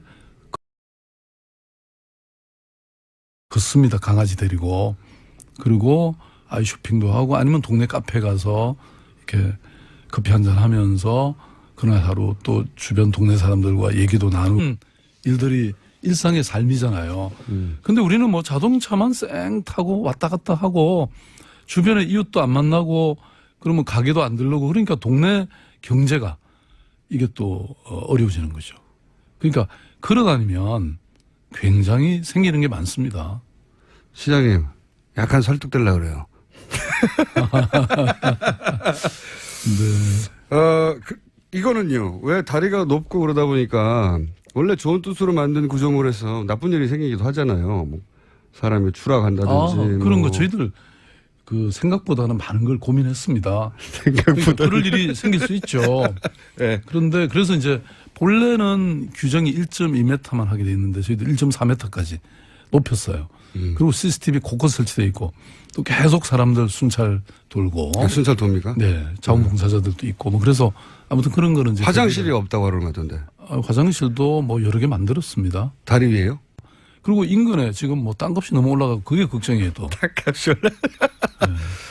접근성은요. 예를 들어 장애인 분들이나 아이들이 여러 가지 그 유도 이렇게 하는 여러 가지 시설도 만들고 또 이 휠체어가 다닐 수 편하게 그다음에 시각장애인들을 위해서는 또 점자 블록도 만들고 그렇게 했는데 이제 저희들이 그 장애인 공무원이나 예. 장애인 단체 사람들을 한번 이렇게 다녀보게 하고 예. 지금 개선해 나오고 있습니다. 그 중간중간에 옛날 청계천 때 예. 사실 장애인들의 접근로가 없었거든요. 그랬었죠. 그래서 말들이 많았습니다. 그래서 그런 걸 이제 지금 저희들이 좀더 철저히 하고 보완하고. 있습니다. 예. 중간중간에 그래서 장애인용 엘리베이터 같은 것도 필요하지 않을까 생각합니다. 지금 엘리베이터가 몇 개가 있죠? 여러 개 있습니다. 있어요? 예. 다 하셨네요. 아이, 뭐, 나름, 네. 내가 너무 꼼꼼하다고 사람들이 비판이 많잖아요. 좀 크게 놀으라고. 자, 그럼 이제 돌아가세요. 네. 다한 것 같은데. 네. 아니, 나오신 김에. 정말 가버릴까요? 나오신 김에. 네. 그러면 서울 얼마 안 남았지 않습니까? 서울시장. 또 나오십니까? 지겹게? 아니, 그런데 절대 안 넘어가요. 아, 지금 미리 얘기하면 되겠습니까? 네. 내년이니까 1년밖에 안 남았어요, 이제. 네. 한 번 더 하시는 거예요? 네. 그런 질문을 할 줄 알았어요. 네. 그러니까 나오셨으니까. 근데 이제 저도 장사를 해야죠. 보통 시장님은 장사할 수는 없잖아요. 예. 예, 뭐 서울시장이 참 중요한 자리인데, 예. 조금 더 잘해서 서울을 예. 완전히 바꿔라 뭐 이런 알겠습니다. 얘기도 있고, 그런 얘기도 이제는 있고. 좀 뭐 정치를 좀 제대로 해라 이런 말도 있고 그래서 제가 이제 열심히 고민해보고 한 연말쯤에 예. 결정을 할까 싶습니다. 아직 결정 안 하셨어요? 또 뭐 제가 하고 싶다고 또 반드시 된다는 법도 없잖아요. 그 자리를 노리는 분들이 많은 걸로 제가 들었는데. 맞아요. 듣고 계시는군요. 네. 많다는 걸. 아니 뭐 얘기들 당연히 듣죠. 저도 귀가 두 개인데. 그 중에, 저 사람이 나오면 내가 좀 위험한데 이런 사람이 있어요? 아직 그런 사람은 눈에 안 보이는데요. 네. 근데 지금 말씀하신 톤으로 보아서는 제가 아는 시장님 스타일로는 나오실 것 같은데요? 원래 뜻이 없는, 아니, 그런 유도신문 자꾸 하시지 마세요. 뜻이 없는 일에는 단호하게 아니라고 빨리빨리 결정하시는 분이잖아요. 네. 그죠? 근데 또 그러면 준비하는 사람들이 좀 서운하시잖아요. 그건 그분들의 사정이고요. 네. 아니 뭐 더 중요한 거는 시민들이죠. 예. 정말 서울시장이 이렇게 어떻게 내 삶의 변화를 만들어낼 수 있을까? 서울이 정말 미래가 있을까? 뭐 이런 거 고민하는 시민들의 입장에서 판단해야지. 뭐 자기 하고 싶은 사람이야 많겠죠. 그렇지만 그런 사람들은 다 안 되고 내가 삼선할 테니까 다른 사람들은 꿈도 꾸지 말라 이런 거잖아요. 왜 그렇게 해석을 하세요? 시민들이 중요하다 이거 시민들의 생각이. 네. 알겠습니다. 그럼 시민들이 원하기만 하면 또 나오시는 거네요? 그건 좀 더 심각하게 고민해 볼 이유가 되겠죠. 시민들이 원하는지를 어떻게 알게 됩니까? 그거야 뭐 여러 가지 요새 조사하는 방법도 있고. 조용히 조사를 돌리고 계시구나. 아니 뭐. 근데 그런 얘기 하다 보니까 갑자기 이제 생각이 나가지고 예. 지난 대통령 경선 전에 사퇴하셨잖아요. 예. 얼굴이 안 좋아지시네. 왜 그렇게 씁쓸한 얘기를 자꾸. 네. 그때 왜 사퇴했는지에 대한 이야기가 분명하게 어딘가에서 명쾌하게 정쟁을 본 적이 없어가지고 제가. 그때 제가 국민의 마음을 얻지 못했다 이렇게 한마디로 네. 말씀드렸고 지지율이 좀 낮았잖아요. 많이 낮았습니다. 네. 그런데다가 네.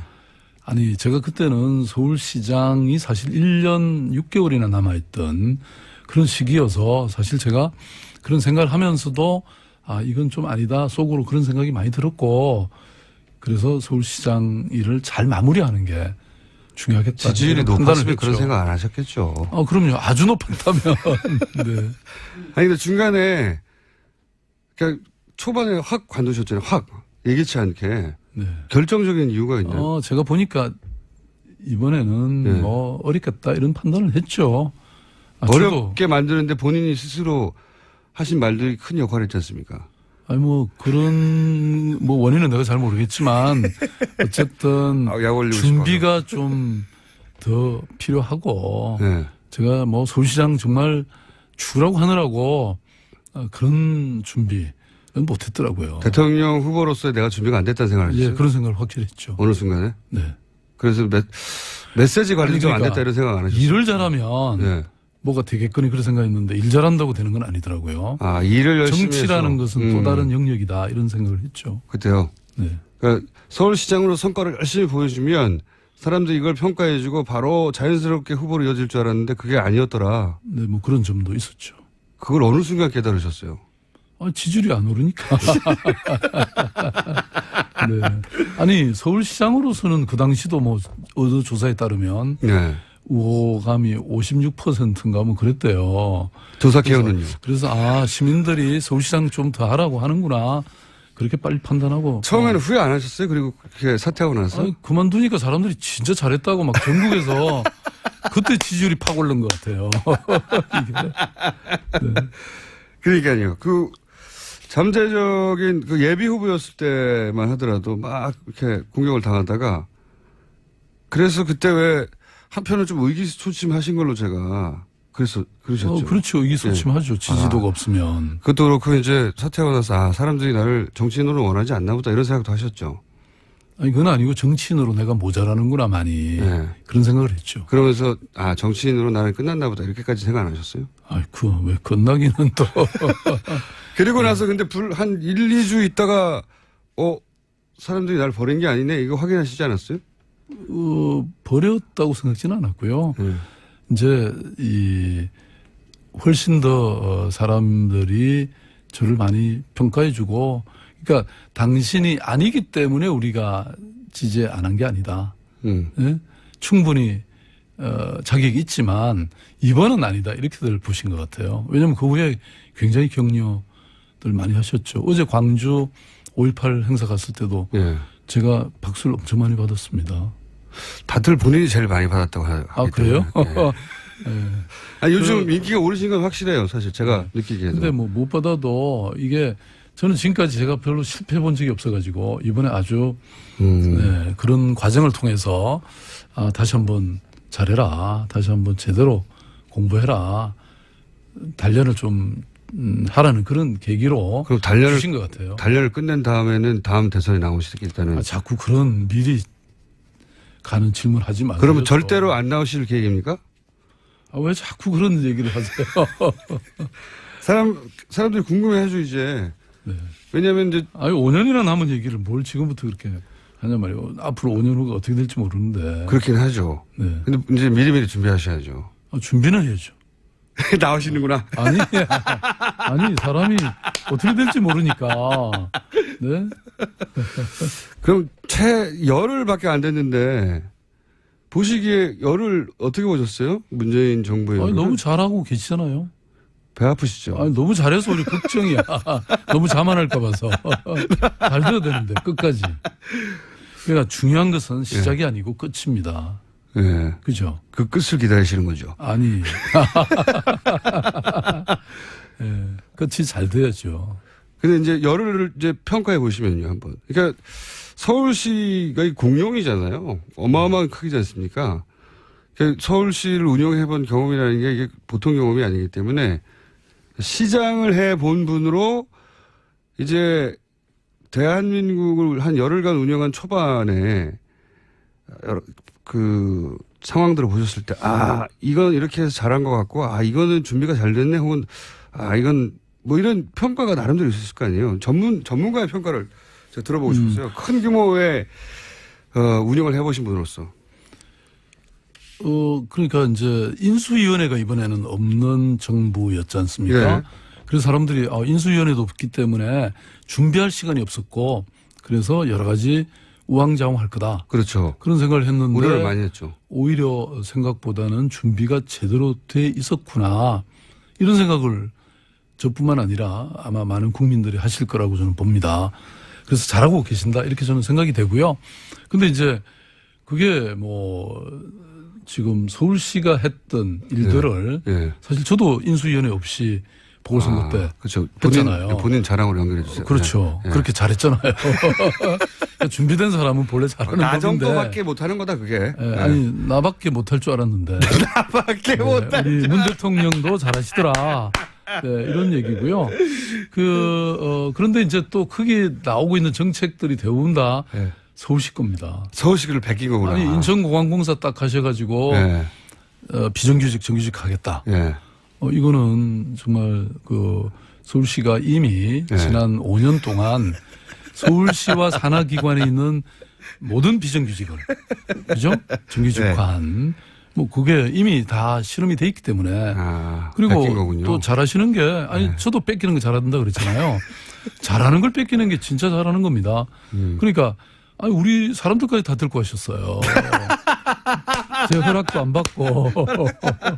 임종석 비서실장, 예, 정무부시장에서 하승창 수석 이런 분들 다 시장님하고 함께 하던 분들인데 네. 말도 안 하고 갔어요? 아, 누구 들고 간다고 말했으면 안 하셨죠. 이 분들이 그냥 간 거 아닙니까? 아, 저쪽이 더 지금 잘 나간다 싶어가지고. 뭐 그거야 사실이죠. 서울시에 있는 것보다야 중앙정부에 가서 하는 게 좋죠. 아니 저도 뭐 아, 시장님이 좀 많이 바뀌신 것 같은데 제가. 네. 제가 그 경선에 사퇴하시고 난 후에 한번 뵈러 갔었잖아요. 네. 예. 그때 막 울고 그러셨잖아요. 뭐 울기는 사람들이 나를 버렸나봐. 이러면서. 이제 다 그만할까봐. 그러시잖아요. 그런 분위기. 지금 굉장히 여유가 있으셨고. 아니 서울이 하는 일을 예. 전국화하는 거. 예. 저는 그러면 이 정부가 성공할 가능성이 많다고 봐요. 아니 왜냐하면 그 사실은 이제 과거에 국민의 정부, 예. 참여정부 이후에 9년 동안 예. 말하자면 민주정부로서는 공백이었잖아요. 예. 근데 서울시가 그 대신 예. 그 인재들을 다 모셔다가 우리가 끊임없이 새로운 혁신적인 정책들을 개발을 해서 사실은 그런 것이 지금 뭐 개별적으로는 다른 지방정부들이 배워갔지만 다 배워갔군요. 사실 중앙정부는 예. 맨날 의기장만 났잖아요. 제가 뭐 네. 이명박, 박근혜 대통령 그 두 분 밑에서는 진짜 뭐 하기 힘드셨죠. 그야말로 뭐 모든 걸 반대하고 제가 하는 거라면 사사건건 다 못하게 했죠. 예. 근데 이제 새로운 시대가 열렸잖아요. 완전히 찰떡궁합으로 서울시가 한 거 중앙정부가 전국화하고 또 우리한테 예산도 더 주시고 권한도 더 주시면 서울시는 완전히 세계적인 도시로 거듭나고 그러면 그럼 다음은 나고 이런 거잖아요. 어떻게 하셨어요? 네. 아, 이거는 진짜 오해가 되겠네. 아니, 그만큼 뭐 잘 되는 거죠, 대한민국이. 예. 굉장히 업되셨습니다. 최근에 보니까. 네. 자, 오늘 여기가 이름이 뭐였죠? 7017. 예. 광고로 나가셨다가 본인 광고만 잔뜩 하고. 예. 여기 입장료 같은 거 없는 거죠? 아, 설마. 그럼요. 예. 입장료 없고 뭐 누구나 들어올 수 있습니다. 외국인도 다 혹시 이렇게 야간에 문 닫는다든가 이런 거 그런 없어요? 거 없습니다. 그런 거 24시간 개방입니다. 24시간? 예. 그리고 24시간 예를 들어서 저기 뭡니까? 시큐리티, 보안. 그러니까 24시간 뭐 경찰이나 그런 분들이 있나요? 예.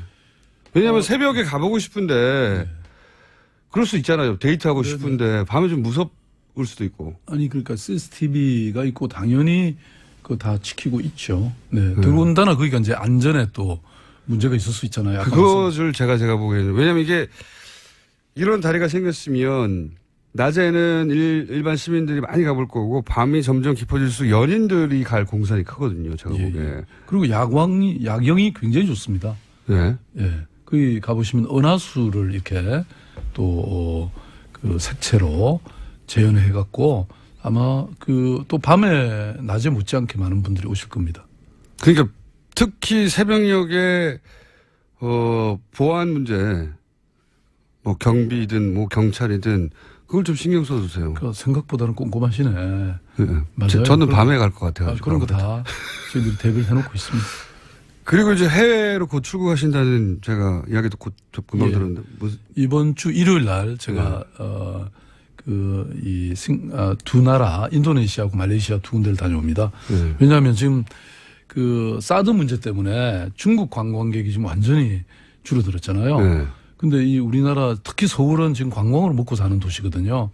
1년에 1,300만 명 작년에 네. 그렇게 왔는데 서울에만. 네, 제가 2018년 내년까지 2천만 명을 돌파하겠다고 사실 공약을 했는데 지금 큰일 났지 않습니까? 그래서 700만 동남아 명. 쪽에 예. 분들 많이 오시게 제가 한류 스타들하고 같이 가서 아주 대규모 마케팅을 하고 한류 있거든요. 스타만 가면 될 것 같은데요. 그럼요. 지금 아니 제 말은 시장님은 안 가셔도 될 것 같은데. 제가 가야 또 MOU도 맺고 여행사들 홍보도 하고 그러죠. 제가 한류 스타인 거 모르시는구나 아직. 네?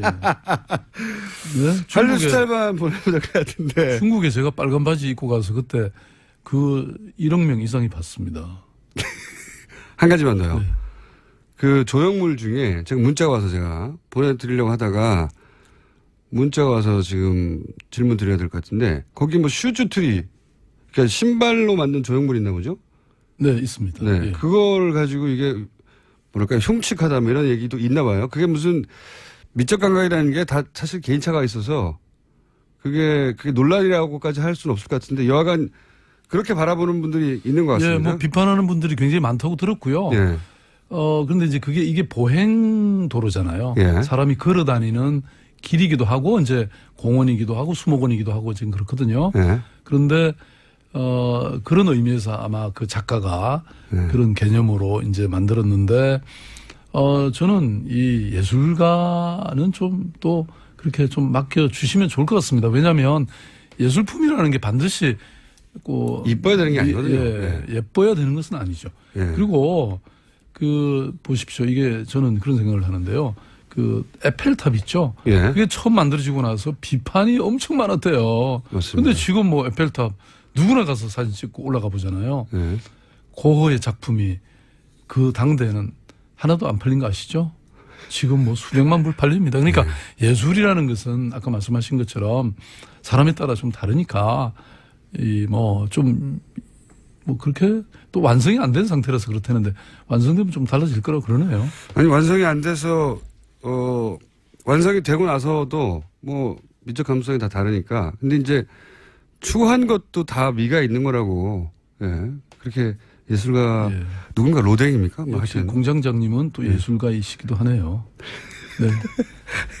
그래서 이게 시장이 해외에서는 굉장히 많이 또 알려져서 오히려 예. 좋은 평가도 받고 있답니다. 제가 오늘 오랜만에 뵌 시장님이 굉장히 뭐랄까 업되셨어요. 뭔가. 아 그래요? 예, 네. 업되시고 이왕이면 기분 좋게 살아야죠. 네. 서울시장이라는 자리가 얼마나 힘든지 모르시죠? 그런데 네. 뭐 좋은 일 많이 생각하고 제가 지금 하나하나 결정하는 게 얼마나 우리 서울 시민들의 삶의 질을 바꾸고 서울을 바꾸는데 뭐 업돼서 늘 살아야죠. 이제 3선은 나오시는 거고 그런 다음에 차기를 도전하는 것으로 정리하면서 오늘 여기까지 일방적이십니다. 예. 방금 멘트는 약간 안철수 부하 같은 느낌이었습니다. 일방적이십니다. 예. 여기까지 하겠습니다. 지금까지 박원순 서울시장이었습니다. 감사합니다. 네, 감사합니다. 어제 5.18 기념식에서 임을 위한 행복이 재창됐습니다. 이명박 박근혜 정부 하에서 합창만 허용되고 재창이 금지됐었죠. 가사 중에 임은 김일성이고 새날은 사회주의 혁명을 의미하기 때문이란 이유 때문이었습니다. 실제 이 노래는 5.18 2주기 때 5.18 당시 전남도청에서 계엄군의 총에 숨진 윤상원 씨와 공단의 야학 강사로 불의의 사고로 사망한 박기준 씨의 영혼 결혼식을 기리기 위해 만들어진 겁니다. 북한에선 이 노래가 금지곡입니다. 이렇게 5.18 배우가 북한이란 날조는 박근혜 정부가 들어서면서 TV조선 5.18 특집의 북한 특수부대 장교 출신이라는 신원미상의 출연자가 5.18 당시 북한 특수군 600명이 땅굴로 침투했고 전남도청은 북한 게릴라가 점령한 것이란 방송까지 내보내는 황당한 지경에 이릅니다. 지난 겨울 대통령 탄핵을 요구하는 촛불 집회에 군대가 투입되고 헬기에서 기관총을 난사해서 수천 시민들이 광화문에서 죽고 다치는데 그 이유가 박근혜 탄핵을 북한이 조종한 거라서 그랬다고 박근혜 정부가 발표했다. 상상할 수도 없는 일이죠. 그런데 5.18은 언론을 완전히 통제한 계엄군부가 실제로 그런 일을 벌인 겁니다. 그래서 5.18을 기리는 건 진보, 보수의 문제가 전혀 아닌 거죠. 그런 5.18을 두고 37년이 지났건만 여전히 북한을 운운하며 자기 역사조차 똑바로 쳐다보지 못하는 세력이 무슨 보수입니까? 김원준 생각이었습니다. 어제 5.18 기념식은 이 국가 기념식으로는 굉장히 드물게 많이 화제가 됐어요. 네. 네, 많은 사람들이 지켜봤고요. 네. 저도 굳이 그 녹화분을 봤어요. 네. 보셨어요? 네, 화제가 된 장면 때문에 저도 다시 찾아봤습니다. 그러니까요. 라이브로 보진 못했고요.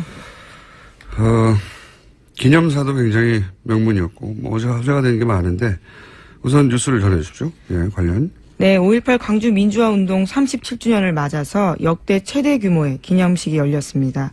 문재인 대통령은 5.18 민주화 운동과 촛불혁명의 정신을 받들겠다면서 5.18 정신을 헌법 전문에 담기 위한 개헌을 추진하겠다고 밝혔습니다.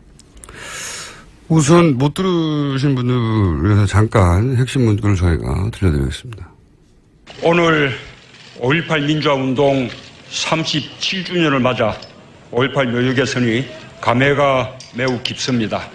5.18 광주가 남긴 아픔과 상처를 간직한 채 오늘을 살고 계시는 유가족과 부상자 여러분께도 깊은 위로의 말씀을 전합니다.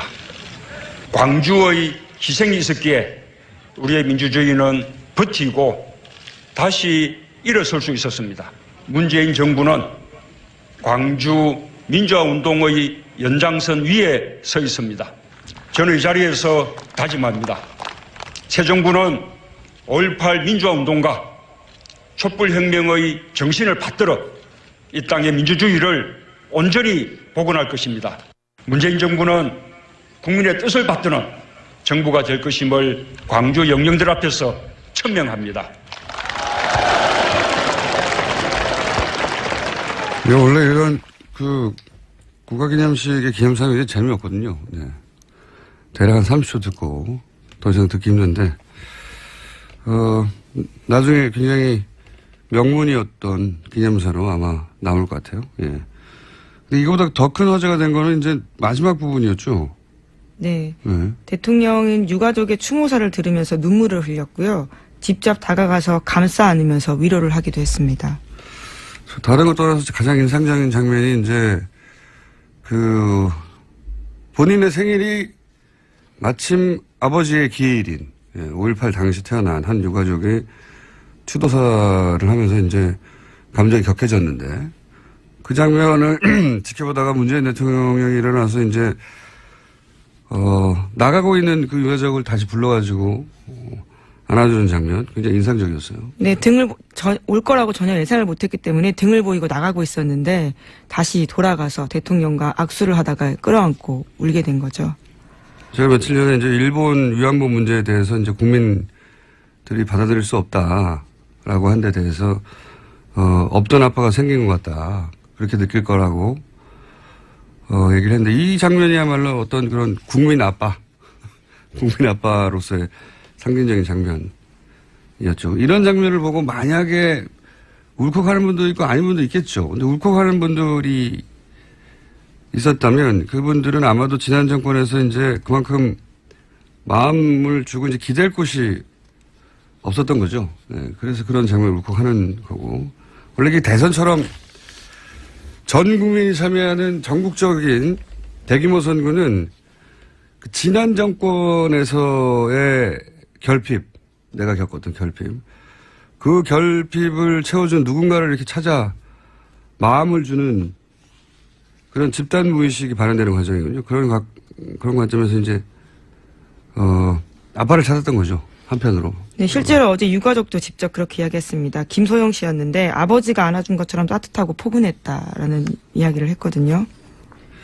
제가 좀 다른 각도에서 그 장면이 인상적이었던 게 뭐냐면 이게 이제 그날의 장면을 보면 아 이건 사전에 약속이 된 게 아니었나 보다. 이거 금방 알 수 있잖아요. 그 유가족도 끝나고 그냥 막 걸어가고 있었고 뭐 걸어가던 사람 아 정말 그 이분은 대화가 된다 할 정도로 오래전에 만난 친구나 또는 뭐 집안 형님이나 이런 분들처럼 다정다감하다. 근데 약간의 차이점도 있죠. 스타일은 차이가 있어요. 노무현 대통령이 또 한편으로 굉장히 열정적인 분이기 때문에 그때 어떤 그 감정의 변화나 예. 또는 어떤 뭐 생활상의 주변의 이런 변화에 따라서 바깥의 그 변화가 마음속의 리듬으로 이렇게 이 리듬의 변화가 있다는 걸 느낄 수 있는데 문재인 대통령 경우에는 그 변화를 느끼기 어렵습니다.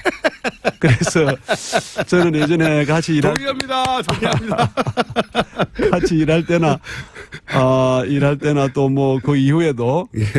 이분은 마음속에 부처님이 계신가 그런 생각도 하고 그래서 이제 한편으로는 이분이 혹시 명상 수련 같은 걸 늘 해서 명상 수련 감정의 변화가 밖에 드러나지 않게 예. 이 차이는 두 분한테 굉장히 큰 차이로 제가 스타일이 굉장히 큰 차이가 있죠. 그렇습니다. 예. 노무현 대통령은 본인의 감정을 주변에서 즉각 알 수 있지 않습니까? 네. 문재인 대통령은 감정의 변화가 없는 건지 참는 건지 아니면 마음이 고요한 건지 모르겠는데 무슨 기분인지 잘 몰라요. 그래서 이제 네. 비유를 하면 예.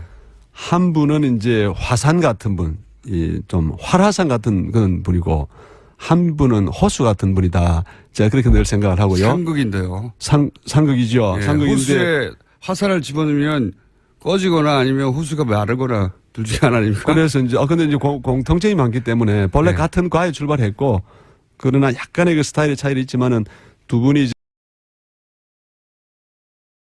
이제 추구하고 지향하는 방향이 같기 때문에 경북대학의 이정우 교수님이라 계신데 이분은 이제 초대 정책실장을 하신 분인데 문재인을 자기는 한마디로 침착한 노무현이다 이렇게 얘기를 하시더라고요.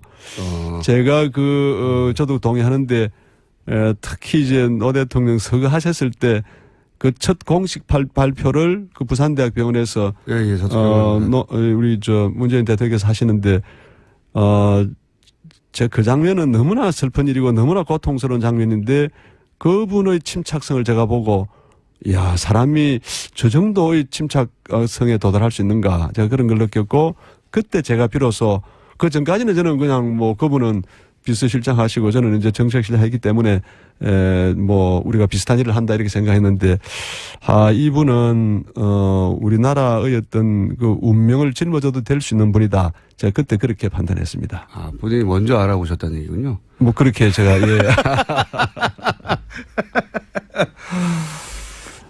노무현 대통령과 문재인 당시 비서실장 두 분이 싸우거나 그런 적은 없어요? 그렇지 않습니다. 두 분이 이제 뭐 아까 제가 말씀드렸듯이 지향하는 바가 갖고 하기 때문에 오히려 노무현 대통령이 그렇게 말씀하지 않았습니까? 저 사람은 노무현의 친구가 아니고 내가 문재인의 친구다라고 할 정도로 마음속으로 서로 깊이 이해하고 존중하고 막 그런 우리는 팀이고 제가 좀 보기에도 좀 부러울 정도로 저 두 분은 마음의 친구다 또 영혼의 친구다 저는 그렇게 늘 생각합니다. 그렇군요. 자 그러면 두 분과 그 노무현 대통령과의 인연은 어떻게 시작되신 겁니까? 저는 개인적으로 2002년에 이제 대선이 진행이 될 때 그때는 그 경선을 좀 빨리 했습니다. 2002년 아마 3월쯤 했을 텐데 그러고는 이제 뭐 이분은 아까 제가 화산 같은 분을 했는데 그 이제 말을 막 그냥 자기 그 뜻대로 그냥 합니다. 자유롭게 합니다. 노무현에 대한 학자를 하시면 참 잘하실 분인데 어떤 대중 정치인인데 말을 함부로 이렇게 막 때로는 하고 하니까 이게 여론이 춤을 췄죠. 예. 그래서 2002년 6월쯤 되면은 한 14% 15%가 지지율이 떨어지고 그때 이제 후단협 50% 이상 올라갔다가 확 떨어졌어요. 그렇습니다. 후단협 이런 분들이 이제 우리 후보 할 수 없다고 해서 후단협이 만들어졌고. 예. 그래서 굉장히 그 당시에 위기 상황이었는데 그때 우리 학자들이 한 10여 분 이분을 도와드려야 된다. 위기 상황에서. 네. 이분은 공당의 그 공식 후보로 선출된 분인데 이런 분을 외면한다거나 이런 분이 나중에 한번 이렇게 그 대결을 해서 한 30% 정도라도 이렇게 얻고 저야 다음을 기약할 수 있지 이런 상태로는 우리가 안 된다 해서 그때 마치 좀 독립운동하는 기분으로 참여했습니다. 가장 어려울 때 합류하셨네요. 네. 그런 인연이 있고 우리 문재인 대통령하고 인연은 우리가 이제 11월쯤 그해 11월쯤 돼서 이제 우리 그 전국의 교수들이 노무현 후보를 돕자 해서 부산 민주공원이라는 곳에서 이제 행사를 했습니다. 교수들 우리 이제 지지하는 모임을 했는데 그때 부산시당 선대위원장 자격으로 우리 교수들이 이제 격려 말씀하시려고 왔어요. 저는 그때 처음 봤는데 느낌이 좀 뭐랄까요? 좀 약간 시골 농부 같은 스타일? 뭐 시골 농부. 이웃집에 당시 문재인 시당위원장이 공동시당위원장이었죠.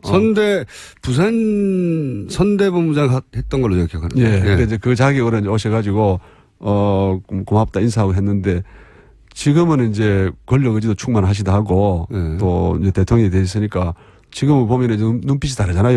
눈빛이 다르죠. 대통령 돼서 눈빛이 다르게 봐주시는 거 아니고요? 하여간 지금은 달라진 게 하여간 우리 느낌으로 다 오지 않습니까? 근데 그때는 그런데 뜻이 없는 분이고 같은 저 변호사 사무실에 선배분을 이제 지지하게 나오셨는데 제가 꼭 느낌이 어쨌든 좀 시골에서 농사 짓는 분인가 할 정도로 15년 후에 대통령이 될 수 있는 상이라고 보지 않으셨군요, 그때. 그때는 그런 느낌이 좀 없었죠. 그때 어쨌든 굉장히 편하게 느껴지고, 좀, 푸근하게 느끼는 그런 우리가 인연을 가지고 있습니다. 그렇게 출발하셨다? 네. 자, 그렇게 해서 이제, 굉장히 익숙한 장면들이 자꾸 나오고 있습니다. 트럼프 대통령 취임할 때,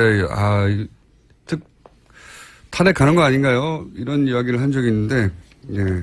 물론 미국에서는 하원에서 반 찬성하고 상원에서 3분의 2 찬성하고 해야 하는데 우리처럼 헌법재판소는 안 가요. 그렇게만 되면 끝인데 지금 상하원이 공화당이 다수거든요. 그렇죠. 네, 그래서 공화당의 의원 일부 우리로 치면 바른정당에 가 있는 분들처럼 일부가 찬성해야 하긴 하는데 그래서 어려운 일이긴 하는데 근데 공화당에서도 이제 요즘 이거 탄핵 가야 된다고 하는 사람들이 생겨나고 있으니까요. 네. 또 특검 과정에서 어떤 내용들이 새로 불거지게 될지 모르기 때문에요. 상황은 계속 주시해야 됩니다. 데자뷰인데요. 이거.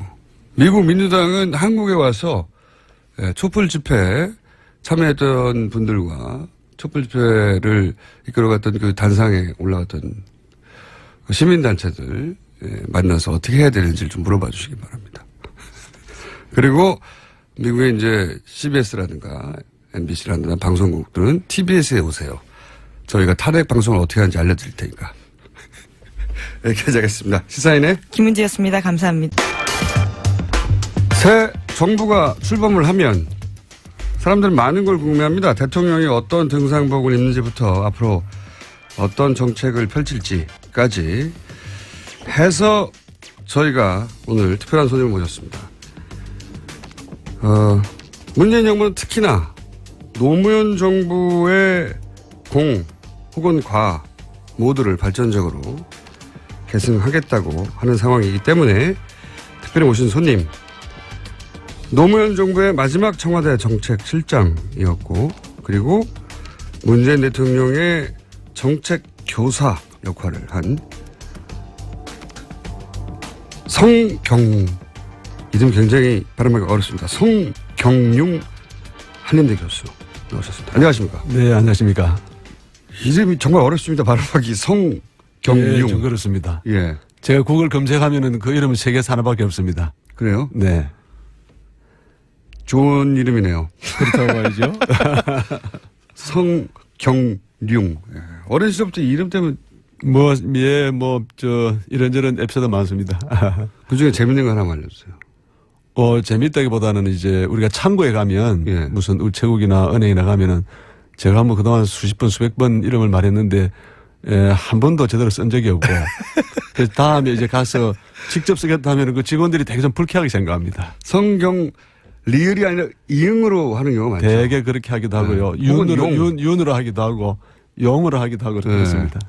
류웅입니다. 류웅. 리을 유웅.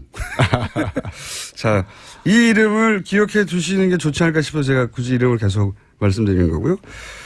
그 이유가 뭐냐면 노무현 대통령의 마지막 정책실장이셨고 그리고 문재인 후보 시절에 정책 교사라고 지금 현재 자꾸 노무현 정부라고 하네요.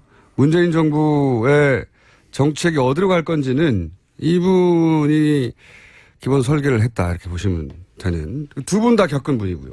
예. 그래서 좀 가벼운 얘기부터 해볼까요? 노무현 문재인 두 분 다 겪으신 분으로 두 분의 같은 점 혹은 뭐 차이점을 단점 위주로 단점 위주로 공통점이 많은 분들이죠. 네. 제가 이제 언론 기사를 봤더니 예.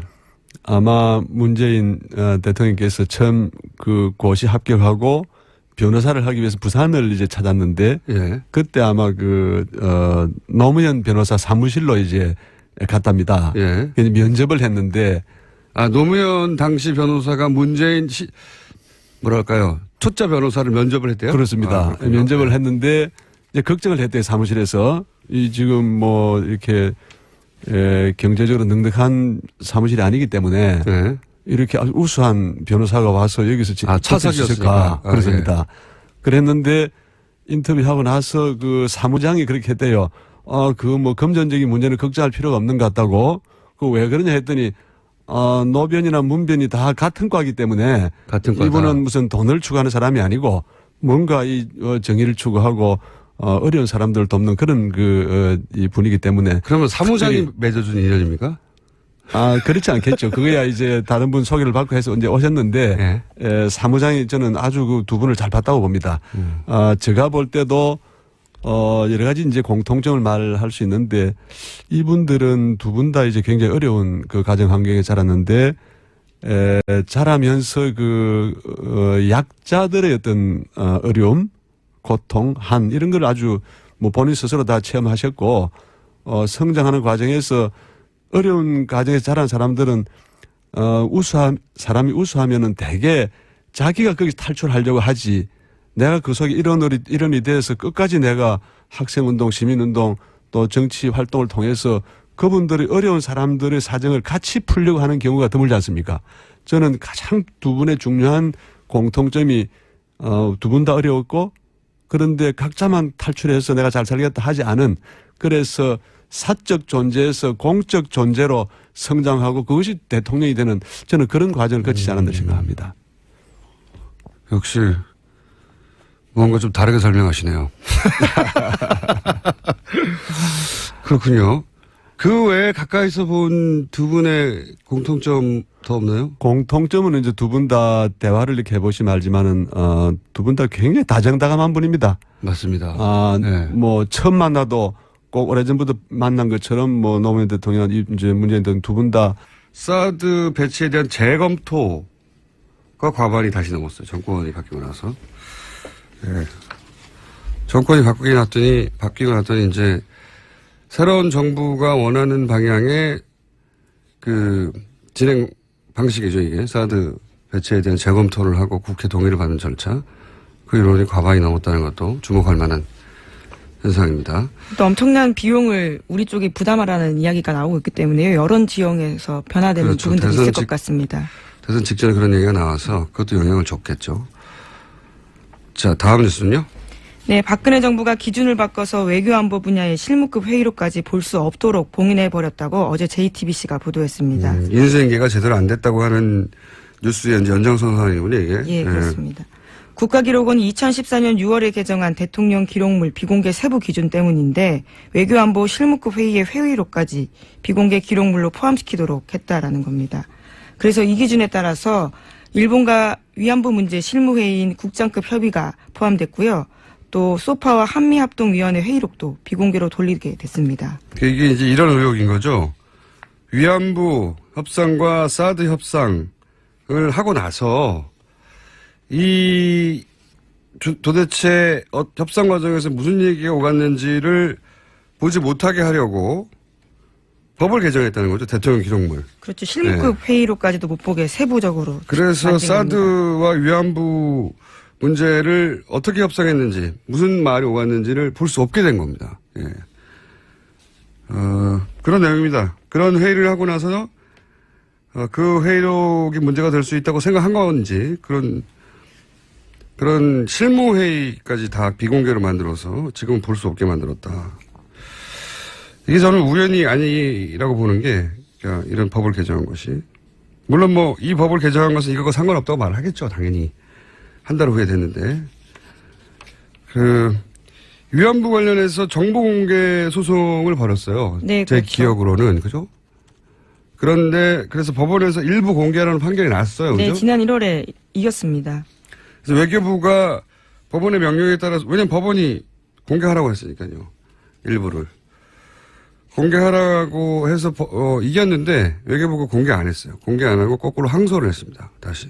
네, 여전히 다투고 있는 중입니다. 그러니까 이 문제 위안부 협상과 관련해서는 국민들이 알면 대단히 열받을 혹은 정부에 대해서 대단히 치명적인 내용이 들어서 그런 거 아닐까라고 추정할 수밖에 없는 정황들인 거죠. 이런 게. 알겠습니다. 다음 뉴스는요. 네, SBS 플러스가 일베에서 합성한 것으로 추정되는 타임지 표지 그림을 방송에 내보냈습니다. 또 그런 일이 있었나요? 네, 시사주간지 타임지 표지에 대한 아이템을 다루다가 나온 일인데요. 노무현 전 대통령의 타임지 표지에는 타임지 원래 문구에는 헬로우 미스터 노, 그러니까 안녕 미스터 노가 쓰여 있었는데 대신에 고투 헬 미스터 노, 지옥에 가라 라는 내용이 들어있었습니다. 뿐만 아니라 실제 문구인 한국의 새 대통령이라는 영어 문구 대신에요. 새 시체라는 문구가 들어가 있었습니다. 영어로. 예. 참 이상한 뉴스예요, 이게. SBS 뉴스나 SBS 뭐 관련 보도 프로그램에서 이렇게 소위 일베 이미지, 노무현 대통령을 모욕하는 기존 사진에 살짝 글자만 바꾼다든가, 배경 속에. 이런 게 여러 번 있었거든요. 근데 실수라기는 너무 잦고, 뭐 지금도 실수라고 하긴 하는데, 실수라고 말할 수밖에 없겠죠. 왜냐하면 회사 차원에서 의도를 가지고 이런 말이 안 되는 일을 할 수는 없겠죠. 더군다나 정권 초기에. 그래서 이게 시스템 내부에 누군가 여기에 접근할 수 있는 사람이 장난하는 거 아닌가 이런 생각을 가질 수밖에 없는데 또 이런 뉴스가 나왔네요. 네. 네, 청와대에서조차도 엄중하게 조치를 해달라고 공식적으로 요청했습니다. 이건 뭐 실수라고 생각이 너무 잦으니까 그리고 반복되니까 SBS만 그런 건 아니에요. 예, MBC 뉴스에서도 그런 식의 장난들이 등장한 적이 있지만 가장 자주 SBS에서 등장해서 이상한 얘기를 합니다. 이건 실수는 아닌 것 같아요. 예, 저 개인적인 의견입니다. 그 회사 차원에서 어떻게 했다. 그러니까 SBS라는 회사에 대해서 문제 제기를 직접적으로 무슨 정치적 의도가 있는 거 아니냐. 그러기에도 뭐 이득이 없잖아요. 회사한테는 아무런. 그러니까 하여튼 이런 시스템 누군가 접근할 수 있는 사람이 이런 장난하는 게 아닌가 지적적으로 싶은데 차단해 봐야죠. 예, 계속 이럴 수는 없잖아요. 네, 계속 반복되고 있기 때문에 의심을 살 수밖에 없는 상황이긴 합니다. 알겠습니다. 뉴스 하나 정도 짧게 더 할 수 있을 것 같은데요. 네, 어제 법원에서 박근혜 최순실 게이트 연루자들에 대한 첫 번째 선고가 있었습니다. 김영재 원장에 대해서는 징역 1년 6개월에 집행유예 3년 나왔고요. 또 박채윤 씨에 대해서는 뇌물죄로 징역 1년이 선고됐습니다.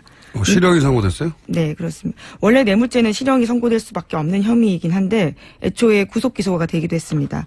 가장 눈에 띄는 건 정기한 교수인데요. 위증 혐의로 재판받았는데 실형 1년 선고받고 법정 구속됐습니다. 오, 이거는 굉장히 강하네요. 네, 위증에서 법정 구속은 이례적인 상황이긴 합니다. 위증한 사람들을 엄벌에 처하겠다고 하는 특검에 의지도 있었는데 재판부도 그렇게 똑같이 생각하는 거군요. 다른 거 없이 위증 혐의 하나였지 않나요? 예, 다른 위증한 이임순 교수도 있긴 했었는데 거기는 재판 과정에서 반성한다라는 취지의 이야기들을 여러 차례 해서 집행유예가 나왔습니다. 그런데 정기한 교수는 반성의 기미가 보이지 않는다면서 재판부가 그렇게 판단한 겁니다. 위증으로 실형 1년 산 케이스가 과거에는 없었던 것 같은데요. 눈에 띕니다. 예.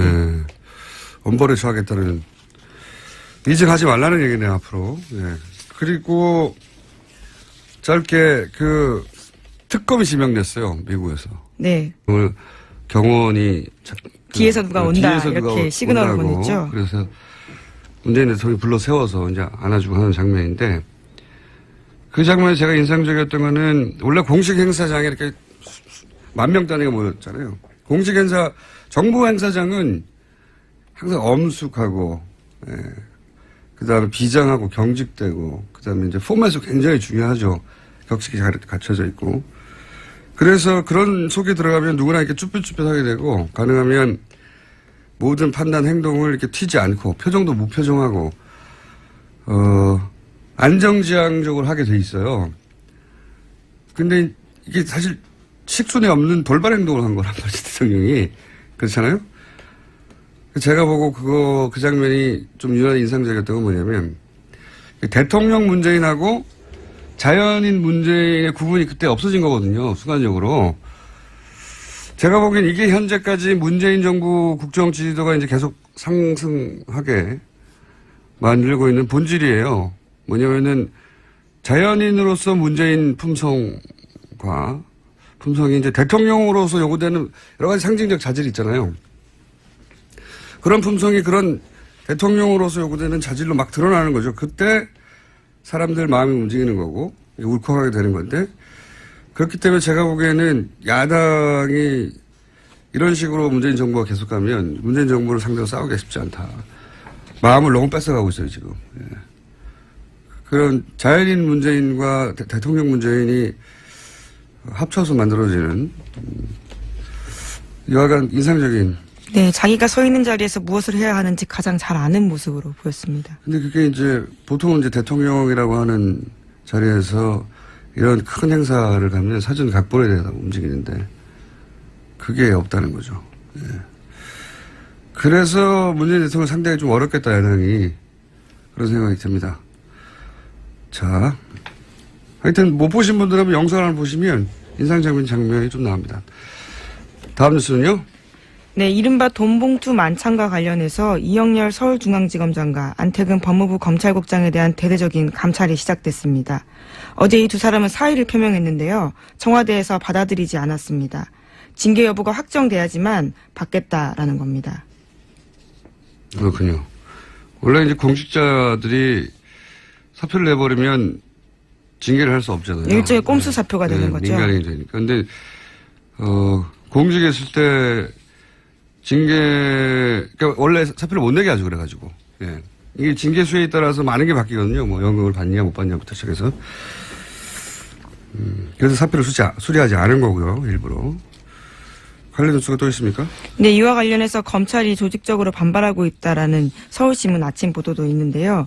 관련해서 우려와 불만의 목소리를 전달하고 있습니다. 지방의 한 부장검사는 자기 지갑 털어서 수사하는 검사들에게 법무부 간부가 수사비를 보전해 준 것은 감찰하고 그것을 대통령이 지시한다라는 것은 수사 현장을 몰라도 너무 모르는 조치다라고 토로했다고 하고요. 또 검사장 출신한 변호사는 대통령이 오히려 검찰의 사기를 꺾고 있다면서 지금 누가 책임지고 일을 하겠냐. 대통령이 자연스럽게 검찰청 조직해서 힘을 실어주면 오히려 컨트롤이 될 거다. 이런 식의 주장도 했다는 겁니다. 뭐 검찰은 항상 이랬어요. 예, 뭔가 본인들을 향한 정부 차원의 정권 초기에 압박이 있으면은 좀 반발이 있었죠. 그래서 정권은 그렇게 혼내기보다는 달래는 식으로 초반에 관계를 설정해서 말 잘 듣게 만드는 방식이었는데 지금은 이제 그럴 수가 없는 거거든요. 근데 이렇게 반발해주면 사람들이 검찰에 가지는 지금 이미지와 인상이 있잖아요. 가장 개혁 대상 1호이죠. 그러니까 여론조사를 해도 개혁 대상 1호예요 항상. 최근 여론조사에는. 검찰이 이렇게 나서주면 사람들이 더 열받게 되고 그러면은 검찰 개혁에 대한 국정 동력은 더 올라가고 요정이죠. 대통령이 수사 현장 너무 모른다라는 이야기는 정말 심하다라는 생각이 드는데요. 이게 국정 동력을 유지시켜주고 이렇게 상승시켜주는 제가 보기엔 검찰 내 요정들이다. 시킨 게 아닌가. 개혁 요정인가요? 청와대에서 시킨 게 아닌가 싶은 생각이 들 정도로. 이게 도움이 안 되는데 왜 이러는지 모르겠어요. 자, 다음 뉴스는요. 네, 미 국방부가 문재인 정부 출범 이후에 처음으로 사드 재협상 문제 언급했습니다. 제프 데이비스 대변인은 외신 기자 상대로 한 비공개 브리핑에서 미국은 한국의 손님으로 가 있는 것이다 라는 이야기를 한 건데요. 미국이 한국 정부와 사드 배치 혹은 배치에 따른 비용 문제에 대해 다시 논의할 수 있음을 인정한 겁니다. 이건 뭐 원래 대선 전에 미국 행정부, 정부의 입장이었죠. 예. 새로운 정부하고 논의해야 한다. 근데 이제 돈은 더 내라. 뭐 이런 식의 압박이 있었는데, 이제 새로운 정부가 들어섰으니까, 재논의를 하겠다고 생각할 수밖에 없죠, 미국도. 한국이 미국 땅이 아니니까요. 예. 거기에 미국의 물건이 가 있으니까. 그래서 이제 한국의 손님으로 가 있다고 하는 거잖아요, 사드에 대해서. 여러 가지 형태의 재논의가 시작되겠죠. 예. 여기, 사드 관련해서 또 청와대에서도 발언이 나오지 않았나요, 어제? 네, 그렇습니다. 정우영 청와대 외교안보 TF 단장이 사드 배치 재검토 언급한 거와 관련해서요. 청와대 고위급 관계자가 이야기를 한 겁니다. 이런 얘기가 나올 단계는 전혀 아니다라는 건데 다만 합의하던 시점과 달리 변화한 상황이 생겼기 때문에 그 부분에 대해서 이해를 구하는 과정은 필요하다라고 이야기했습니다.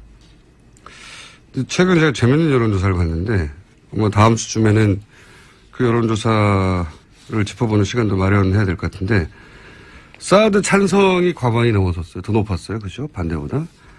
근데 그 중에 새로운 항목,